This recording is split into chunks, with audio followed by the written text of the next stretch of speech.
அஸ்ஸலாமு அலைக்கும் வரஹ்மத்துல்லாஹி வபரகாத்துஹு. கண்ணியத்திற்குரிய எல்லாம் வல்ல அல்லாஹ் ஜல்ல ஷானஹு தஆலாவின் நல்லடியார்களே, தனித்து விளங்கும் இஸ்லாம் என்ற இந்த தொடரிலே பல்வேறு கொள்கை கோட்பாடுகளிலே இஸ்லாம் எப்படியெல்லாம் தனித்து விளங்குகிறது என்பதை பார்த்து வருகிறோம். இன்றைய தினம் இறைவனுக்கு செய்கிற வணக்கங்களிலே இஸ்லாம் எப்படி ஒரு தனி முத்திரை பதித்திருக்கிறது, இந்த வணக்கங்கள் என்னென்ன விதத்திலெல்லாம் ஒரு தனித்தன்மையோடு அமைந்திருக்கிறது என்பதை பார்க்கவிருக்கிறோம்.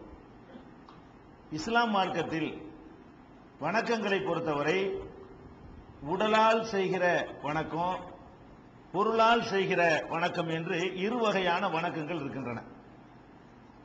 பொருளால் செய்கிற வணக்கத்தை பொறுத்தவரை அந்த வணக்கத்தினுடைய இஸ்லாத்துல பொருளால் செய்கிற வணக்கத்தினுடைய பொருள் என்னவென்று சொன்னால், அர்த்தம் என்னவென்று சொன்னால், அந்த பொருளாதாரத்தை ஏழைக்கு கொடுக்கிறேன்னு அதுக்கு அர்த்தம்.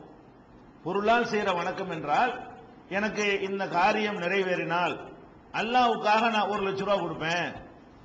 அல்லாஹ்வுக்காக கொடுப்பேன்னா அல்லாஹ்ட்ட எங்க போய் கொடுக்கிறது? அல்லாஹ்வுடைய பள்ளிவாசல்ல கொண்டு கொடுக்க முடியுமா? பேசி மாமட்ட கொண்டு கொடுக்க முடியுமா? அல்லாஹ்ட்ட கொடுப்பேன்னா அல்லாஹ்வுக்கு கொண்டு ஏஜென்ட் இருக்காங்களா இங்க? அதெல்லாம் கிடையாது. அப்ப அல்லாஹ்வுக்காக நான் அவ்வளவு ரூபாய் செலவு செய்வேன், இவ்வளவு ரூபாய் செலவு செய்வேன் அப்படின்னு நம்ம நியத்து செய்தால் அது ஒரு வணக்கம். இதனுடைய அர்த்தம் இஸ்லாத்துல என்ன என்று கேட்டால், ஏழைக்கு கொடுத்து அல்லாஹ் கொடுத்து அர்த்தம். அது அல்லாஹ்வுக்காக செய்கிறேன் என்று நீங்கள் எதையெல்லாம் தீர்மானம் செய்கிறீர்களோ அதனுடைய பொருள் காசு சம்பந்தப்பட்டதா இருந்தா, அல்லாஹ்வுக்காக நோன்பு வைக்கிறேன்னா நோன்பு வச்சிட வேண்டியதுதான், அல்லாஹ்வுக்காக தொழுகிறேன்னா தொழுகிற வேண்டியது. அது காசு இல்லாத வணக்கம். காசு தொடர்பான, பணம் தொடர்பான, பொருளாதாரம் தொடர்பான வணக்கமாக இருந்தால் அதனுடைய அர்த்தமே என்னன்னு இஸ்லாம் சொல்லுது, ஏழைக்கு கொடுக்கிறது தான் அதுக்கு அர்த்தம். அப்ப ஏழைகளுக்கு, மனிதர்களுக்கு கொடுக்கிறதையே வணக்கம் ஆக்கி இருக்கிற காட்சியை பார்க்கிறோம். அப்ப இறைவனுக்கு வணக்கம்ங்கிற பெயர்ல பொருளாதாரத்தை எத்தனை பேர் இறைவனுக்காக நாங்கள் இவ்வளவு ரூபாய் செலவு பண்றோம் வாங்க, அதை எதுல செலவு பண்ணுவாங்கன்னு கேட்டா, அந்த சில விசேஷ நாட்கள்ல பட்டாசுகள் விடுவதற்கு இறைவனுக்கு தானே, அந்த இறைவனுக்காக நடக்கிற திருவிழா அன்னைக்கு என்ன செய்யறது, பந்தல்கள் போடுவதற்கு, ஆடல் பாடல் அதெல்லாம் கச்சேரிகள்லாம் நடத்துவதற்கு செலவழிச்சுட்டு, நான் இறைவனுக்கு இதெல்லாம் செலவழிச்சிட்டேன், அவன் அதற்கு நடத்தப்படுற விழாக்கள்ல பங்கன்ல நான் செலவழிச்சிட்டேன் நினைக்கிறாங்க. அல்லது போய் அந்த இறைவனுக்கு ஏஜென்ட் இருப்பாங்க இல்லையா, அவங்கள்ட்ட கொண்டு போய் கொடுக்கிறது. இஸ்லாத்துல இறைவனுக்கு ஏஜென்ட் கிடையாது. மனிதர்கள் பல வேற பேர் சித்தாந்தங்கள்ல ஏஜென்ட்களா வச்சிருக்கிறாங்க. அவங்கள்ட்ட கொண்டு போய் கொடுத்தா அது கடவுள்கிட்ட போயிடும் என்று நினைத்து கொண்டு கொடுக்கிற காட்சியெல்லாம் பார்க்கிறோம். இஸ்லாம் இதை எப்படி வேறுபடுத்துதுன்னு கேட்டா, எதுல தனிச்சு விளங்குதுன்னு கேட்டா, அல்லாஹ்வுக்குன்னு சொல்லி சோறு கொடுக்கிறேன்னு சொன்னாலும், அல்லாஹ்வுக்காக ஒரு ஆட்டை இருக்கிறேங்கிறீங்க, அல்லாஹ்வுக்கு ஆட்டை எடுத்து நான் அல்லாஹ்வுக்காக பார்சல் பண்ண முடியும்?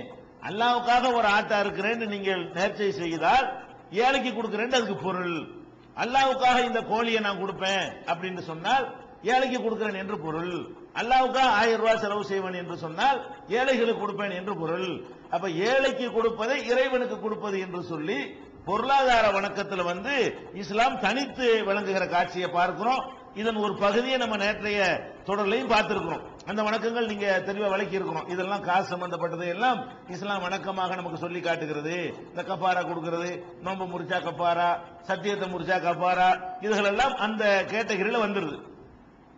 இந்த பொருளாதாரத்தின் மூலமாக செய்கிற வணக்கம் இல்லாம நம்முடைய உடலால் நம்மால் செய்யக்கூடிய வணக்கங்கள் இருக்கிறது. இந்த வணக்கங்களை பொறுத்த வரைக்கும் இஸ்லாம் ஒரு தனித்துவத்தோட எங்கேயும் நீங்கள் பார்க்க முடியாது. இஸ்லாம் பார்க்கக்கூடிய அவ்வளவு விஷயங்களையும் கவனித்து ஒரு வழிபாடு நீங்கள் எங்கேயுமே பார்க்க முடியாது. அவ்வளவு அற்புதமாக இந்த வழிபாடு எப்படி இருக்கணும், இறைவனுக்கு செய்யற வணக்கம் எப்படி இருக்கணும் என்பதுல எல்லா விதமான கோணங்களையும் இஸ்லாம் உன்னிப்பாக கவனித்து அதுக்கு ஏற்றவாறு வழிமுறை வைத்திருக்கிறது. முதல்ல நம்ம விளங்கிக்கிறோம், இறைவனை வணங்கணும். வணக்கம் இறைவனுக்கு தானே, மனுஷனை வணங்க கூடாது. நம்மை படைத்த கடவுளை, ரட்சகனை, இறைவனை நாம வணக்கம் செய்யறோம். இறைவனை வணங்குவதற்காக நம்ம சில காரியங்களை செய்கிறோம் என்று சொன்னால் அந்த காரியம் இறைவனுடைய தகுதிக்கும், இறைவனுடைய அந்தஸ்துக்கும், இறைவனுடைய கண்ணியத்திற்கும் மாசு கற்பிக்காத வகையில் இருக்க வேண்டும். யாருக்காக அந்த வணக்கத்தை செய்கிறோமோ அவனுடைய கண்ணியத்திற்கு இழிவு ஏற்படுத்துற வகையில் அந்த காரியம் இருந்தால் அவரை நம்ம வணங்கணும்னு சொல்ல முடியாது. அவரை கேலி பண்றோம்னு தான் அதுக்கு அர்த்தம் சொல்ல முடியும். இப்ப நீங்க உலகத்துல எடுத்துக்கொள்ளுங்க. உலகத்துல ஒரு பெரிய ஒரு முக்கியமான ஒரு தலைவரை நீங்க பார்க்க போறீங்க. முக்கியமான தலைவரை நீங்க பார்க்க போறீங்க. உங்களுக்கு அப்பாயின்மெண்ட் கொடுத்துறாரு. பிரதமர் என்ன பண்றாரு? நாளை காலையில 10 மணிக்கு வா அப்படின்னு சொல்லிட்டாரு. அப்ப பிரதமரை பார்க்க போறோன்ற உடனே நம்ம எப்படி போவோம்? முக்கியமான ஒரு ஆளை நம்ம சந்திக்க போறோம்னு சொன்னா மற்ற நாட்களில் நம்ம எப்படி இருப்போமோ அதை விட கொஞ்சம் எல்லா வகையிலையும் மேம்பட்ட நிலையில நம்ம என்ன செய்வோம்? அவரை பார்க்கறதுக்கு போவோம். இதான உலகத்தில் உள்ள வழக்கம். அதே மாதிரி எப்படி நடப்போம்? ரொம்ப பவ்யமா, ரொம்ப அமைதியா, நம்ம பேசுறது அவருக்கு விளங்குற மாதிரி, அவர் பேசுறது நமக்கு விளங்குற மாதிரி, அந்த மாதிரியான ஒரு அடிப்படையில தான் அந்த சந்திப்பு நிகழும். ஒரு மனுஷனுக்கே இது. ஒரு மனுஷன்ல ஒரு முக்கியமான ஆளை சந்திக்க போகும் பொழுது இப்படித்தான் அவரை மரியாதை நிமித்தமாக நம்ம சந்திப்பதாக இருந்தால் இப்படித்தான் நம்ம சந்திக்கிறோம். இப்ப நம்ம ஒரு பிரதமர்கிட்ட ஒரு முதலமைச்சர்கிட்ட போய் நம்ம கோரிக்கை வைக்க போகும் பொழுது ஏற்கனவே சட்டையை போட்டிருந்தாலும் முதலமைச்சர்கிட்ட போகும்போது சட்டையை கழட்டிட்டு போனா வழக்கமா சட்டை போட்டு இருக்கிற ஒரு ஆளு என்ன பண்றாரு? நாங்க முதலமைச்சரை பார்க்க போறேன் அப்படின்னு சொல்லி வாசல் வரைக்கும் கார்ல போய் இறங்கிட்டு சட்டையை பணியெல்லாம் கழட்டிவிட்டு நான் முதலமைச்சரை பார்க்க போறேன்னு போனா முதல்ல உள்ள விடுவாங்களா? இவனுக்கு நம்ம அனுமதி கொடுத்து சட்டை போட்ட மனுஷனுக்கு தான் நம்ம அப்பாயின்மெண்ட் கொடுத்தோம் அப்படின்னு சொல்லி என்ன செய்வாங்க? வெளியே அனுப்பிடுவாங்க. அது மிஞ்சி உள்ள அனுப்புனா கூட என்னப்பா என்ன நம்ம முதலமைச்சர்கிட்ட பிரதமர்கிட்ட அப்பாயின்மெண்ட் வாங்கிக்கிட்டு ஏற்கனவே இருக்கிற கோலத்தை விட மோசமான கோலத்துல வர்றான், நல்லபடியா நீட்டா வர வேண்டியதானே அப்படின்னு நினைக்குவாங்களா? இல்லையா? அப்படித்தான் நினைக்குவாங்க. ஆனால் இதை பெரும்பாலும் நீங்க உலகத்துல பாத்தீங்கன்னு சொன்னா இறைவனுக்கு வழிபாடு நடத்தும் பொழுதெல்லாம் ஆடைய மொத்தமா துறக்கணும், இல்லாட்டி ஆடைய குறைக்கணும் என்கிற மாதிரியான ஒரு நிலைமை உலகத்தை நீங்க பரவலா பாக்குறீங்க. இறைவனை வழிபட போகும்போது என்ன செய்வாங்கன்னு கேட்டா ஏற்கனவே இருந்த நிலையிலிருந்து கொஞ்சத்தை குறைச்சிக்கிடுவாங்க. ஏற்கனவே போட்டதுல இருந்து ஆடைகள் என்ன செய்வாங்க? குறைச்சிக்கிடுவாங்க. அப்ப நம்ம என்ன நினைக்கல? நம்ம இறைவனை கண்ணியப்படுத்துறதுல அங்க ஒரு மாசு இருக்கிறது. இறைவனுக்கு கொடுக்கிற கௌரவத்தில் நம்ம என்ன செய்யறோம்? ஒரு குறையை வைக்கிறோம். வழங்குதா இல்லையா? சரி, முதலமைச்சர்கிட்ட போயிட்டோம், பிரதமர்கிட்ட போயிட்டோம். போனா என்ன செய்வோம்? தெளிவான வார்த்தைகளால சாதாரண பேச்சில நம்ம எப்படி பேசிக்கொள்வோமோ அந்த மாதிரியான பேச்சில நம்முடைய ஒரு கோரிக்கை என்ன செய்வோம்? அவர்கிட்ட வைக்குவோம். அப்படிதான். அப்படி வச்சா தான் அவர் கேட்பாரு. அதுதான் அவர் கொடுக்கிற மரியாதையா இருக்கும். நம்ம அவர் அப்பாயின்மெண்ட் போய் கிட்ட போய் நின்றுக்கிட்டு விசில் அடிச்சுக்கிட்டு ஹுய் ஹுயின்னு அடிச்சுக்கிட்டு நல்லா இருக்கீங்களா ஹுய்ங்களா இது யாராவது ஒத்துக்குருவாங்களா? ஆனால் இறைவனுக்கு இப்படிலாம் வழிபாடு நடக்குது உலகத்துல. இதெல்லாம் ஒரு மனிதனுக்கு முன்னாடி இப்படி செய்தால் ஒத்துக்கிற மாட்டாங்க. உங்களுக்கு தெரிகிறது இது செஞ்சா அவரை கேவலப்படுத்துறோம் அந்த மனிதர் நினைக்கிறார். அது உலகத்தில் சர்வசாதாரணமா நம்ம அறிஞ்சு வச்சிருக்கிறோம். ஆனால் இறைவனுக்காக வேண்டி இந்த மாதிரி நடத்தக்கூடிய நிலைமைகள் உலகத்தில் இருக்கிறதா இல்லையா? நபிகள் நாயகம் ஸல்லல்லாஹு அலைஹி வஸல்லம் அவங்களுடைய காலத்தில் கூட இப்படி இருந்தது. திருக்குர்ஆன்ல அல்லாஹ் சொல்லி காட்டுகிறான். 8வது சூராவுல 35வது வசனத்தில் அல்லாஹ் சொல்லி காட்டுகிறான், வமா கான ஸலாத்துஹும் இன்தல் பைத்தி இல்லா முகாஅம் வ தஸ்தியா. இவர்கள் காபாங்கிற ஆலயத்தில் எப்படி வழிபடுகிறார்கள் என்று சொன்னால் சீட்டி அடிப்பதும் அல்லாஹ் சொல்லி காட்டுறான், விசில் அடிப்பதும் கை தட்டுவதும் தான் இவங்களுடைய வணக்கமாக இருக்கிறது. இறைவனை காபத்துல்லாவுல இறைவனை வணங்க வர்றாங்க. வணங்க அவங்க வணக்கமே என்னவா இருக்குது? இப்படி கையை தட்டுறது அது வணக்கம், விசில் அடிக்கிறது இது அவர்களுக்கு வணக்கமாக இருக்கிறது. இதுதான் ஒரு இறைவனுக்கு செய்யற மரியாதையா? இதுதான் இறைவனுக்கு கொடுக்கிற கண்ணியமா என்று இஸ்லாம் அந்த காலத்து அறியாமை காலத்து மக்களை நோக்கி கேள்வி எழுப்புகிறது. அப்ப இறைவனுக்கு நம்ம எப்படி நினைக்கணும்? நாம யார வழிபடுகிறோம்? முதல்ல ஒரு மனுஷன் என்ன வணங்கணும்? வணங்குறீங்களப்பா, நீ யார வணங்குற? அகில உலகத்தையும் படைத்து பராபலிக்கின்ற சூப்பர் பவரை வணங்குற. உலகத்துல ஒரு மனிதனுக்கு உயர்ந்த நிலையில் உள்ள ஒரு மனிதனுக்கு என்ன மரியாதை கொடுப்பாயோ அதை விட கோடி மடங்கு கொடுக்கணுமா இல்லையா? அதை விட கோடி மடங்கு கண்ணியத்தை அவனுக்கு கொடுக்கணுமா இல்லையா? அதை விட கோடி மடங்கு அமைதி காக்கணுமா இல்லையா? அதை விட கோடி மடங்கு அடக்கத்தை காட்டணுமா இல்லையா? அதை விட கோடி மடங்கு பவ்யமா நிக்கணுமா இல்லையா? அப்படி இருக்காங்க நம்ம வணக்கம்ங்கிற பேர்ல. வணக்கம் என்ன? ஆடல், ஆடுவது, டான்ஸ் ஆடுவது. இறைவனுக்கு செய்யற வழிபாடு என்ன? டான்ஸ் ஆடுவது இறைவனுக்கு செய்யற வழிபாடா? ஆனால் டான்ஸ் ஆடுறாங்க. நீ உலகத்தை நம்ம பார்க்கிறோம். நபிகள் நாயகம் காலத்துல இப்படி நடந்தது, இன்னைக்கும் நடக்கிறது. உலகம் முழுவதும் என்ன செய்யறது? இறைவனுக்கு வழிபாடு என்ற பெயர்ல ஆடல் பாடல் நடத்துறாங்க. அவங்க எது நினைக்க மாட்டேங்கிறாங்க? இப்படி நம்ம தகப்பனாருக்கு முன்னாடி டான்ஸ் ஆடிக்கிட்டா தகப்பனார் ஒத்துக்குருவாரா? ஒரு தகப்பனார்ட்ட பெருநாளைக்கு சட்டம் வாங்கி கேட்கணும். சட்டம் வாங்கி கேட்கும் போது ஒரு மாதிரி அரபு டான்ஸ் பண்ணிக்கிட்டு தலையில ஒரு துண்டை கட்டிக்கிட்டு இப்படி டான்ஸ் போட்டுக்கிட்டு எனக்கு ஒரு சட்டம் தாங்கன்னா என்ன செய்வார் தகப்பனாரு? இவனை இப்படி வளர்த்திருக்கமே நினைப்பாரா இல்லையா? பெத்ததுக்கு வருத்தப்படுவார், பெத்ததுக்கு கவலைப்படுவார், என்ன இவனை போய் பெத்துட்டோமே. அப்ப நம்ம யார்கிட்ட போய் கேட்கிறோம்?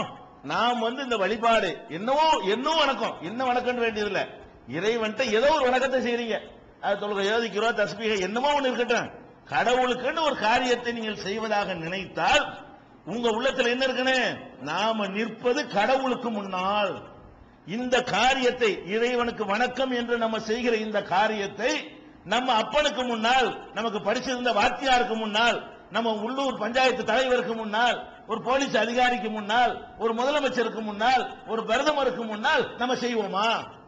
மாட்டோம் என்று இருந்தால் அது எப்படி இறைவனுக்கு முன்னால் செய்வீங்க? அது செய்ய மாட்டீங்க. செய்வதற்கு உங்க உடம்பு மனசு எல்லாம் கூசுகிறது என்று சொன்னால் அப்ப இறைவனை பற்றி உங்களுடைய கணக்கு என்ன? இறைவனை பற்றி உங்களுக்கு இருக்கிற மரியாதை என்ன? இந்த அளவு தானே? இந்த சாதாரண வாப்பாக்கு தகப்பனார் கொடுப்பீங்களா, அதுக்கும் கம்மியான மரியாதை தான் கொடுப்பீங்களா? அதை விட கீழ் நிலையில உள்ள கௌரவம் கொடுக்கிறதுக்கு பேர் வணக்கமா? அப்ப நம்ம என்ன இன்னைக்கு உலகத்துல பார்க்கிறோம்? நிர்வாணமாக இருப்பதை வணக்கம் என்று நினைக்கிறார்கள். நபிகள் நாயகம் ஸல்லல்லாஹு அலைஹி வஸல்லம் காலத்தில் கூட அவங்க எல்லாம் ஆடையோட தான் இருப்பாங்க. கஅபாவுக்கு தவாப் செய்யும் பொழுது மாத்திரம் எல்லாத்தையும் அவுத்து போட்டு வந்துருவாங்க. என்ன அதுக்கு ஒரு தத்துவம், நம்மளை இறைவன் எப்படி படைத்தானோ அப்படித்தான் இறைவன் ஆலயத்துக்கு வரணும். பிறக்கும் போது இதெல்லாம் இருந்துச்சு, சட்டையோடவா பிறந்தோம், சேலையோடவா பிறந்தோம், அவ்வளவு தானே பிறந்தோம், பிறந்த மேனிக்கு தான் நாங்க வருவோம், அதான் இறைவன் விரும்புவான்னு சொல்லி உங்களை ஒரு கணக்கு எடுத்துக்கொண்டு நம்ம பிறந்த மேனிக்கு வருவோம்னு சொல்லி காபத்துல்லாவில் நிர்வாணமாக தவாப் செய்து கொண்டிருந்தார்கள். இது அன்னைக்கு இருந்த அரபியர்கள் செஞ்சது. அல்லாஹ் எப்படி மாத்தறான்? இஸ்லாம் எப்படி சொல்லுது? இறைவனை நீ வழிபட வந்தால் இருக்கிறதுல நல்ல ஆடையோட வா. பொது சீனத்துக்கும் இந்த கொல்லி மஸ்ஜிதின், மஸ்ஜிதுகள்ல ஒவ்வொரு தொழுமிடத்திலையும் அழகான முறையில கவர்ச்சியான முறையில அலங்கரித்துக் கொண்டு வாருங்கள் என்று ஏற்கனவே அந்த வசனத்தை நம்ம சொல்லி இருக்கிறோம், எளிமையான மார்க்கம்ங்கிற அந்த தொடர்ல. அப்ப அந்த மாதிரி வா என்று இவங்க நிர்வாணத்தை கடவுளுக்கு முன்னாடி வலியுறுத்தும் பொழுது நல்ல ஆடை அணிந்து வா என்று வலியுறுத்தக்கூடியதை இஸ்லாம் என்ன செய்கிறது? நமக்கு கற்றுத் தருகிறது. அப்ப இறைவனுக்கு முன்னாடி போய் நம்ம டான்ஸ் ஆடுவது, கரகாட்டம் போடுவது, வேற மாதிரியான ஒரு சேட்டைகள் செய்வது, இதுகளெல்லாம் இறைவனுக்கு வழிபாட்டுக்குரியது என்பதை இஸ்லாம் என்ன செய்யறது? இது மாத்துறது. எப்படி மாத்துறது? இறைவனுக்கு முன்னாடி அடக்கத்தோடும் பணிவோடு வணங்குங்கள். இஸ்லாம் என்ன நமக்கு முன்னாடி வைக்கிறது வணக்கத்தில்னா, வணக்கம்னு நீ செய்வதாக இருந்தால் அதுல அடக்கம் இருக்க வேண்டும், அதுல பணிவு இருக்க வேண்டும். ஒரு மனிதனை மரியாதை நிமித்தமாக நீ சந்திக்கும் பொழுது எவ்வளவு பணிவு காட்டுகிறாயோ, எவ்வளவு அடக்கத்தை காட்டுகிறாயோ, அதை விட கோடான மடங்கு உன்னிடத்துல பணிவு இருக்க வேண்டும். அப்ப இந்த ஃபர்ஸ்ட் இஸ்லாம் என்ன உலகத்தை கத்து தருது? நீங்கள் யாரை வணங்க போகிறீர்களோ அவனுடைய மகத்துவத்தை உள்ளத்தில் ஆழமாக பதிய வைத்துக் கொள்ளுங்கள். அவனுக்கு முன்னாடி நிக்கிறோம் என்ற அச்சத்தை வச்சுக்கிட்டீங்கன்னு சொன்னா இதை செய்ய மாட்டீங்க. ஆடல் பாடல் செய்யறது, சில பேர் இறைவன் வணங்கும் போத இறைவனை மிரட்டுவாங்க. என்ன அப்படி மிரட்டுவங்கள ஒரு ஆளை, அந்த மாதிரி இறைவன் கேட்கும் பொழுது எத்தனை தடவை நான் உனக்கு உண்டியல்ல காணிக்கை போட்டு விட்டேன், உனக்கு கண்ணு இருக்கிறதா, என் கோரிக்கை நீ நிறைவேற்ற மாட்டியா அப்படின்னு யாரை மிரட்டுறது? இறைவன் போய் கேட்க போறோம். முதலமைச்சர்கிட்ட போய் கேட்க போகும் பொழுது ரோட்ல நின்று கத்துறவர்களை பார்க்கிறோம். அங்க போய் சந்திக்க போய் என்ன செய்வாங்க? எத்தனை தடவை உங்கள்ட்ட கேட்கறது, தரையில இல்லையா, தரணும்னு நினைக்க தரமாட்டேன்றான். தரணும்னு நினைக்கிறாள் என்ன செய்வான்? தர முடியாது, போட பின்ன செய்வேன் அப்படி வருமா இல்லையா? அப்ப நம்ம இறைவன்ட்ட போய் கேட்கக்கூடிய நேரத்தில் நம்ம எப்படி கேட்கணும்? நம்முடைய பிரார்த்தனைகள்லாம் எப்படி இருக்கணும், வணக்கங்கள்லாம் எப்படி இருக்கணும்னு கேட்டா பணிவா இருக்கணும், அடக்கமா இருக்கணும், மென்மையா. நம்ம ஒரு அடிமை, அவன் எஜமான், நமக்கு எந்த ஒரு ரைட்ஸும் கிடையாது, நமக்கு எந்த ஒரு உரிமை கொடுத்து வச்சிருக்கல அல்லாட்ட. நம்ம அவனா பிச்சை தான் போடுறான். அப்ப பிச்சை கேட்கக்கூடிய நேரத்தில் நம்ம எப்படி கேட்கணுமோ அந்த நிலையில் நம்ம இருக்கணுமே தவிர என்னமோ நமக்கு அவன் தந்துதான் ஆவணுங்கிற மாதிரி, நம்ம என்னமோ இறைவனுக்கு கொடுத்து வச்ச மாதிரி, நம்ம போடுற இந்த காணிக்கையெல்லாம் அவனுக்கு தேவைங்கிற மாதிரி, இவ்வளவு ரூபா அவனுக்கு போட்டிருக்கான் எனக்கு தரமாட்டியா, இது உண்டியல்ல போய் நான் 1 லட்சம் ரூபா போட்டிருக்கிறேன், நீ என்ன என் கோரிக்கை நிறைவேற்ற மாட்டேங்கிற அப்படின்னா என்னமோ லஞ்சம் கொடுக்கிற மாதிரி, இறைவன்கிட்ட பேரம் பேசுற மாதிரி, நான் உனக்கு தந்தல எனக்கு தர வேண்டியதானே. இந்த மாதிரியான இறைவனை மிரட்டுறது, இறைவனை ஏசுற மாதிரி, இதெல்லாம் வணக்கங்களா உலகத்தில் இருக்கிறது. உலகத்துல இறைவன் கடவுள்னு சொல்லி அவனை ஒரு கேலி பொருளாக அகில உலகத்தையும் படைச்ச ரட்சகனை கேலி பொருளாக ஆக்குவதில் அது தவறுன்னு கூட உணர மாட்டேங்கிறாங்க. நம்ம இதை செய்யறோமே, இது யாருக்கு செய்யறோம்? எவன் நம்மளை படைச்சான்னு நினைக்கிறோமோ அவனுக்கு செய்யறோம், எவன் நம்மளுக்கு உணவு தர்றான்னு நினைக்கிறோமோ அவனுக்கு செய்யறோம், எவன் இந்த உலகத்தை எல்லாம் கண்காணிக்கிறான்னு நினைக்கிறோமோ அவனுக்கு செய்யறோம், எவன்கிட்ட நம்ம பிரார்த்தனை செய்யறோமோ கோரிக்கை நிறைவேற்றுவான்னு நினைக்கிறோமோ அவனுக்கு செய்யறோம். அப்படின்னு நினைத்தோமையானால் நம்மள்ட்ட என்ன ஏற்படணும்? அந்த அடக்கம் பணிவு இருக்கணுமா இல்லையா? கூச்சல் இருக்கலாமா? இறைவனை வழிபடுகிற இடத்துல கூச்சல் இருக்கலாமா? கூச்சலும் இருக்குது. இறைவனை வழிபடுவதற்காக ஒரு மக்கள் திரளாக கூடுவார்களே, ஆனால் அங்க சந்த கடைக்கு நிகரான இறைச்சல் இருக்கா இல்லையா? அது இங்க இருக்காது. இஸ்லாம் சொல்லக்கூடிய வழிபாட்டு தலங்கள்ல வந்து பாத்தீங்கன்னு சொன்னா பள்ளிவாசல்ல கூச்சல் இருக்குமா? சண்டை சச்சரவு இருக்குமா? இறைச்சல் ஏதாவது இருக்குமா? அடக்க ஒடுக்கத்துக்கு மாற்றமானது இருக்குமா? டான்ஸ் இருக்குமா? பாட்டு படிப்பாங்களா? ஒண்ணுமே இருக்காது. ஆடல் பாடல் கூத்து கும்மாளம் எதுவுமே இருக்காது. அவ்வளவு அடக்கம், அவ்வளவு பணிவு. அப்ப இறைவனுடைய தகுதியை உணர்ந்து கொண்டு ஒரு காரியத்தை எப்படி செய்ய வேண்டுமோ அப்படி இந்த வணக்கம் அமைக்கப்பட்டிருக்கா இல்லையா? இது இறைவன் மார்க்கமா இருக்கனால. மனுஷ மார்க்கமா இருந்தா என்ன பண்ணிருப்பான்? அவன் இதெல்லாம் கவனிக்கவே மாட்டான். அவனுக்கு மரியாதை கிடைச்சா சரி, கடவுள் என்னோட சொல்லுங்க நமக்கு என்ன? மனுஷனே ஒரு மார்க்கத்தை உண்டாக்குனாண்டா என்ன செய்வான்? அவன் விஷயத்துல எல்லாம் கரெக்டா சட்டத்தை போட்டுக்குருவான். இறைவன் மேட்ரு அவன் என்னன்னு சொல்ல, நமக்கு மரியாதை கொடுக்கறத கொடு, நம்ம காலில் உணவுறத விழுந்துட்டு போ, என் முன்னாடி கையை கட்டிட்டு நில்லு, கடவுளுக்கு முன்னாடி கையை கட்ட தேவையில்ல, வீசிக்க விசில் அடிச்சுக்க, என்ன வேணாலும் டான்ஸ் ஆடு, அது பத்தி கவலை இல்லை. இறைவனை வழிபாடு செய்யும் பொழுது நீ எப்படி வேணாலும் நடந்து கொள்ளலாம். மார்க்கம் இறைவனுடைய மார்க்கமா இருந்தா அவன் முதல்ல கவனிப்பான்ல. அப்ப அவன் நமக்கு இந்த வணக்கங்களை வகுத்து தர்றான். இஸ்லாமிய நம்பிக்கை பிரகாரம் இந்த தொழுகை நோன்பு இன்ன பிற வணக்கங்கள் எல்லாம் முகமது ஸல்லல்லாஹு அலைஹி வஸல்லமுடைய கற்பனையில தோன்றிய கண்டுபிடிப்பா இல்ல. எவன் நம்மளை வணங்க சொல்றான் அவனே நமக்கு சொல்றான். அதனாலதான் அவன் என்ன சொல்றான்? என்கிட்ட வர்றதா இருந்தால் இப்படித்தான் நீ வர வேண்டும். அவன் வகுக்கிறான். அவன் வகுத்து தந்தா தான் அது கரெக்டாவும் இருக்கும். வேற ஒருத்தன் வகுத்தா அது கரெக்டா இருக்காது. அதனால இஸ்லாம் இதுல எல்லாம் என்ன செய்யறது கவனிக்கிறத நீங்க பாக்குறீங்க. அப்ப ஃபர்ஸ்ட் நீங்க விளங்கிக் கொள்ள வேண்டிய விஷயம் என்னன்னு கேட்டா, வணக்கத்தில் இஸ்லாம் ஒவ்வொரு வணக்கத்தையும் நீங்க பிந்தி எடுத்து பிரிச்சு பார்க்கலாம். தொழுகையில் அப்படி என்னென்ன இருக்கிறது, நோம்புல அப்படி என்னென்ன தனிச்சு விளங்குகிறது. ரெண்டாவது விஷயம், பொதுவான ஒரு அம்சத்தை எடுத்து பார்த்தீர்களே, ஆனால் இந்த வணக்க வழிபாடுகள்ங்கிற பெயர்ல நம்ம எதை செய்தாலும் அதுல இந்த அம்சங்கள் இருக்காது. எந்த அம்சம் இருக்காது? ஆடல் இருக்காது, பாடல் இருக்காது, அந்த இறைவனுடைய கண்ணியத்தை பாதிக்கக்கூடிய எந்த ஒரு அம்சமும் இருக்கவே இருக்காது. ஒரு மனிதனை விட இறைவனை கேவலப்படுத்தக்கூடிய வகையில நம்முடைய எந்த செயலுமே இருக்காது. அப்படி நமக்கு அல்லாஹ்வுடைய மார்க்கத்தில் தந்த வணக்கம் அமைந்திருக்கிறது என்பதை நீங்க ஃபர்ஸ்ட் புரிந்து கொள்ள வேண்டும். அடுத்தது என்ன? இறைவனை நம்ம வணங்கணும். எதுக்கு வணங்கணும் அது விளங்கணும். முதல்ல எதுக்கு வணங்கணும்? இறைவனை நம்ம வணங்குறோம் என்று சொன்னால் எதுக்கு வணங்கணும்? இந்த வணக்கம் அவனுக்கு தேவையா? நீங்க எல்லாம் அவனை வந்து கும்பிட்டு வணங்கினா தான், அவனை ஓட்டு போட்டு தேர்ந்தெடுத்தா தான் இறைவனை இருக்க முடியுமா? நீங்க ஒருத்தர் வணங்கலன்னு மெஜாரிட்டி பேர் வணங்கலன்னு டெபாசிட் இழந்து விட்டார் கடவுள்னு சொல்லி வேற கடவுளாக்கிற முடியுமா? நீ இறைவனை வணங்கினா என்ன, வணங்காட்டி என்ன? அவன் போஸ்ட் அவனுக்கு தான் இருக்கும். இறைவனை நாம் வணங்குவது அவனுடைய பதவியை தக்க வைப்பதற்காக இல்ல. நம்ம போய் வணங்கினாத்தான் அவனுக்கு அந்தஸ்து கிடைக்கும் என்பதற்காக இல்ல. நமக்கு வணங்கினாத்தான், நம்ம போய் ஆதரவு தெரிவிச்சாதான் அந்த அதிகாரம் அவங்க நீடிக்கும்ங்கிறதுக்காக அல்ல. இறைவனை நம்ம ஏன் வணங்குறோம்? அவனுக்கு இதெல்லாம் தேவை என்பதற்கு நம்ம வணங்கவில்லை. ஃபர்ஸ்ட் இது வணங்கணும். இறைவனை வணங்கக்கூடிய நோக்கத்தை எப்படி புரியணும்னு கேட்டா, இதெல்லாம் இறைவனுக்கு தேவைன்னு நினைச்சீங்கன்னு வைங்க, நீங்க போய் கும்பிடுறது, குனிகிறது, நிமிருவது, காணிக்க போடுறது, வேற வணக்கம்ங்கிற பேர்ல எதைய செய்கிறீங்கன்னு வைங்க, இதெல்லாம் கடவுளுக்கு தேவைன்னா இது இல்லாம அவரால் வாழ முடியாது ஆயிரும். நபிகள் நாயகம் ஸல்லல்லாஹு அலைஹி வஸல்லம் என்ன சொன்னாங்க? உலகத்தில் உள்ள மனிதர்கள் ஜின்கள் அத்தனை பேரும் ஏகமானதாக மாநாடு போட்டு ஒரு தீர்மானமே போட்டு அல்லாஹ்வை நாங்கள் ஒருத்தர் வணங்க மாட்டோம் அப்படின்னு நீ முடிவெடுத்தாலும் அல்லாஹ்வுடைய கண்ணியத்தில் கடுகளவு குறையாது. எல்லாம் சேர்ந்துக்கிறங்க, மனுஷன் ஜின் எல்லாம் சேர்ந்துக்க, இந்து முஸ்லீம் கிறிஸ்தவன் எல்லாம் ஒன்னா சேரு, 50 பேரும் சேரு, சேர்ந்து இன்னையில இருந்து இறைவனை வணங்குவது இல்லை. தொலைஞ்சு போய் எனக்கு என்ன அல்லாஹ் இதனால என்னென்ன வணங்காட்டி உன்னை பார்க்க வேண்டிய இடத்துல பாத்துக்கிறேன், அவ்வளவுதான் அல்லாஹ்வுடைய ரிப்ளை. வணங்கினா உனக்கு நல்லதுதான், வணங்கலன்னா உன்னை எங்க வச்சு பார்க்கணுமோ அங்க பாத்துக்கிறவன். அல்லது எல்லாரும் சேர்ந்து தீர்மானம் பண்ணி இனிமே எல்லாரும் நல்லா வணங்கித்தான் ஆகணும், ஒரு ஆள் கூட வணங்காம இருக்க கூடாது அப்படின்னு முடிவெடுத்துட்டா கிரேட் ஏறி போயிருமா? அல்லாஹ்வுடைய அந்தஸ்து டபுள் பவர் அல்லாஹ்வுக்கு வந்துருமா? ஏற்கனவே இருந்த பவரை விட இன்னும் கொஞ்சம் டபுள் பவர் எனக்கு வந்துருமா? ஒன்னும் வர போறது இல்லை. நீ எல்லாரும் வணங்கினாலும் அவனுக்கு ஒண்ணும் இல்ல, ஒருத்தர் வணங்காட்டாலும் ஒண்ணும் இல்ல. வணக்கம் எதுக்குன்னு புரியணும்? இறைவனுடைய தேவைக்காக அல்ல. எதை நம்ம விளங்கணும்? இறைவனை போய் வணங்குவது என்னமோ இறைவனுக்கு நம்ம என்னமோ செய்யறோம், இறைவனுக்கு நம்ம என்னத்தையோ கொடுக்கிறோம் என்பதற்கு அல்ல. வேற எதுக்கு? இறைவன் சொன்னதுக்கு தான் வணங்குறோம். நம்முடைய நன்மைக்காக. எதை வழங்கணும்? இந்த வணக்கம் என்பது நம்முடைய நன்மைக்காக, நம்ம தந்தனுக்கு நன்றி செலுத்துவதற்காக, நமக்கு பிற்காலத்தில் உதவுறதுக்காக அப்படிங்கிற ஒரு உணர்வோட இந்த வணக்கங்கள் இருந்தால் தன்னால இந்த மரியாதை வந்துடும்.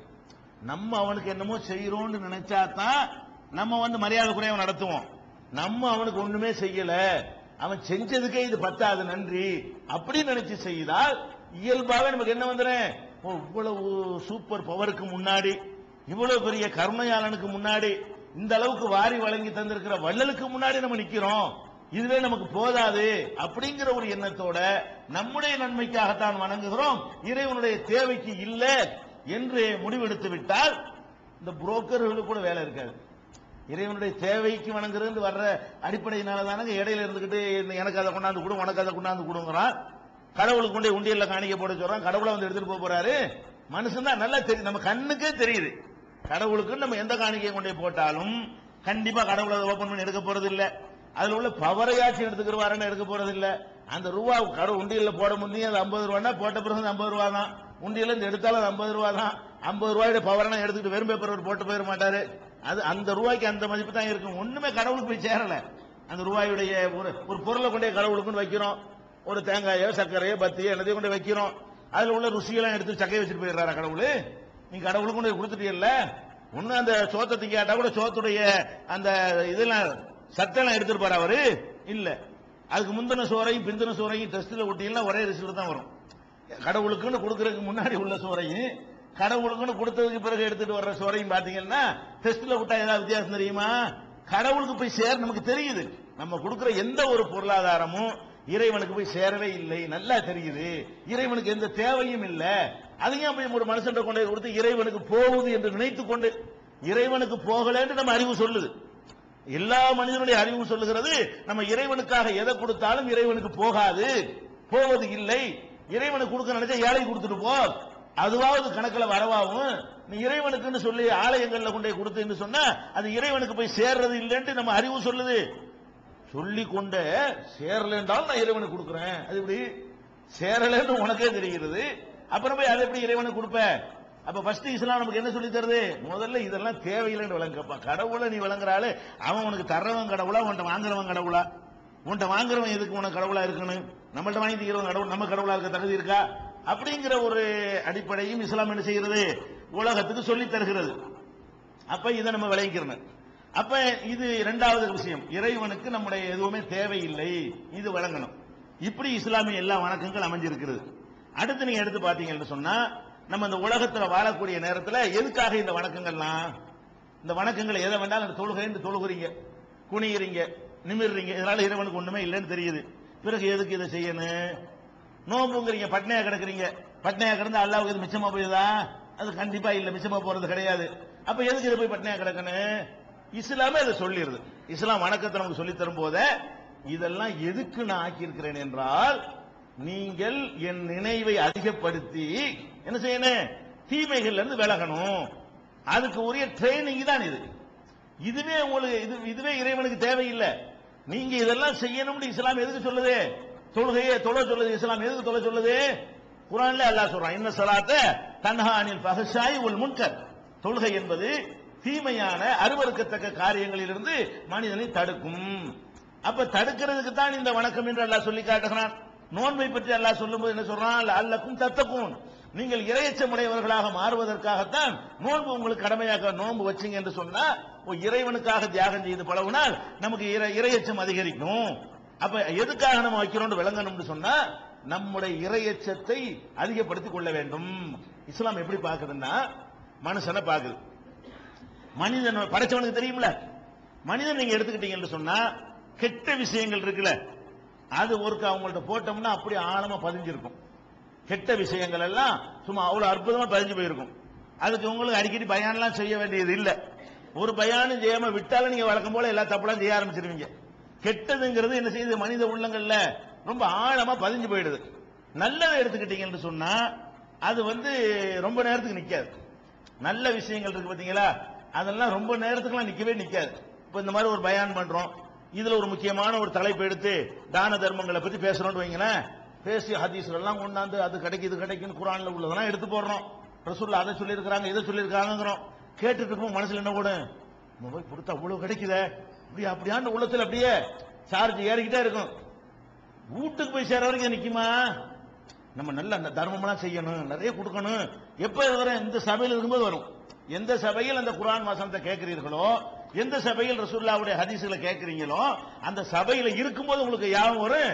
ஓ எப்படியாச்சும் நம்ம ஒரு இவ்வளவு ஏதாவது தர்மம் செய்யணும், நம்மளால ஏண்டதை நம்ம பண்ணணும், நம்மளால பக்கத்து வீட்டுல போய் பேசிட்டு இருக்கும்போது யாவும் வரும். நம்ம பக்கத்து வீட்டுல உள்ளது நிறைய நன்மை இருக்குன்னு சொன்னாங்களே, ரொம்ப ஏழையா இருக்காங்களே, எப்படியும் ஒரு சட்ட வெட்டியாவது நம்ம எடுத்து கொடுப்போம், நம்மளால ஏண்டது இங்க உட்கார்ந்து இருக்கும்போது நினைக்குவோம். வீட்டுக்கு போய் சேர்றப்பல மாறிக்கணும். ஏதாவது எத்தனை பேர் இருக்காங்க, நம்ம மட்டும் தானா? மாமாவெல்லாம் இருக்கத்தர செய்யறாரு, அவங்க சித்தப்பாவெல்லாம் வசதியா இருக்கத்தர செய்யறாரு.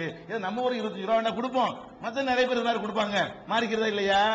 அப்ப இந்த நல்ல விஷயங்களை பொறுத்த வரைக்கும் எப்படி நம்ம படைக்கப்பட்டிருக்கிறோம் என்று கேட்டால், திரும்ப திரும்ப ரீசார்ஜ் பேட்டரி மாதிரி தான் மனுஷன் இருக்கிறான். புசு புசுன்னு இறங்கி போயிடும். சார்ஜ் போட்டுக்கிட்டே இருக்கணுமே தவிர போனை வாங்கி ஒரு சார்ஜ் போட்டு நாங்க போன் ரிப்பேர் ஆகிற வரைக்கும் பயன்படுத்த வேண்டாம். என்னத்துக்கு உதவும்?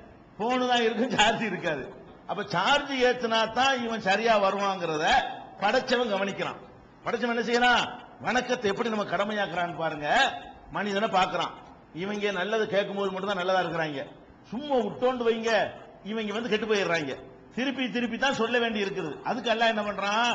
அதுக்கு தகுந்த மாதிரி இந்த மக்களுக்கு நம்ம நல்லது வழிகாட்டணும்.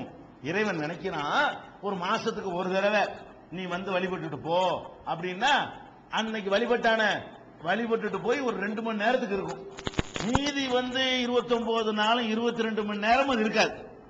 30 நாளைக்கு ஒரு மாசம் 30 நாளுக்கு சொன்னீங்கன்னா, இப்ப வழிபடுறான்னு வைங்க, மாசத்துக்கு ஒருக்கா வழிபடுறான், 2 மணி நேரம் அந்த சார்ஜ் இருக்கும். வழிபட்டோம் கடவுள் யாவும் அப்படி நினைப்பு இருந்துகிட்டே இருக்கும். எவ்வளவு நேரத்துக்கு? ஒரு 2 ஹவர் இருக்கும். மீதி அன்னைக்கு உள்ள 22 மணி நேரமும் இருக்காது.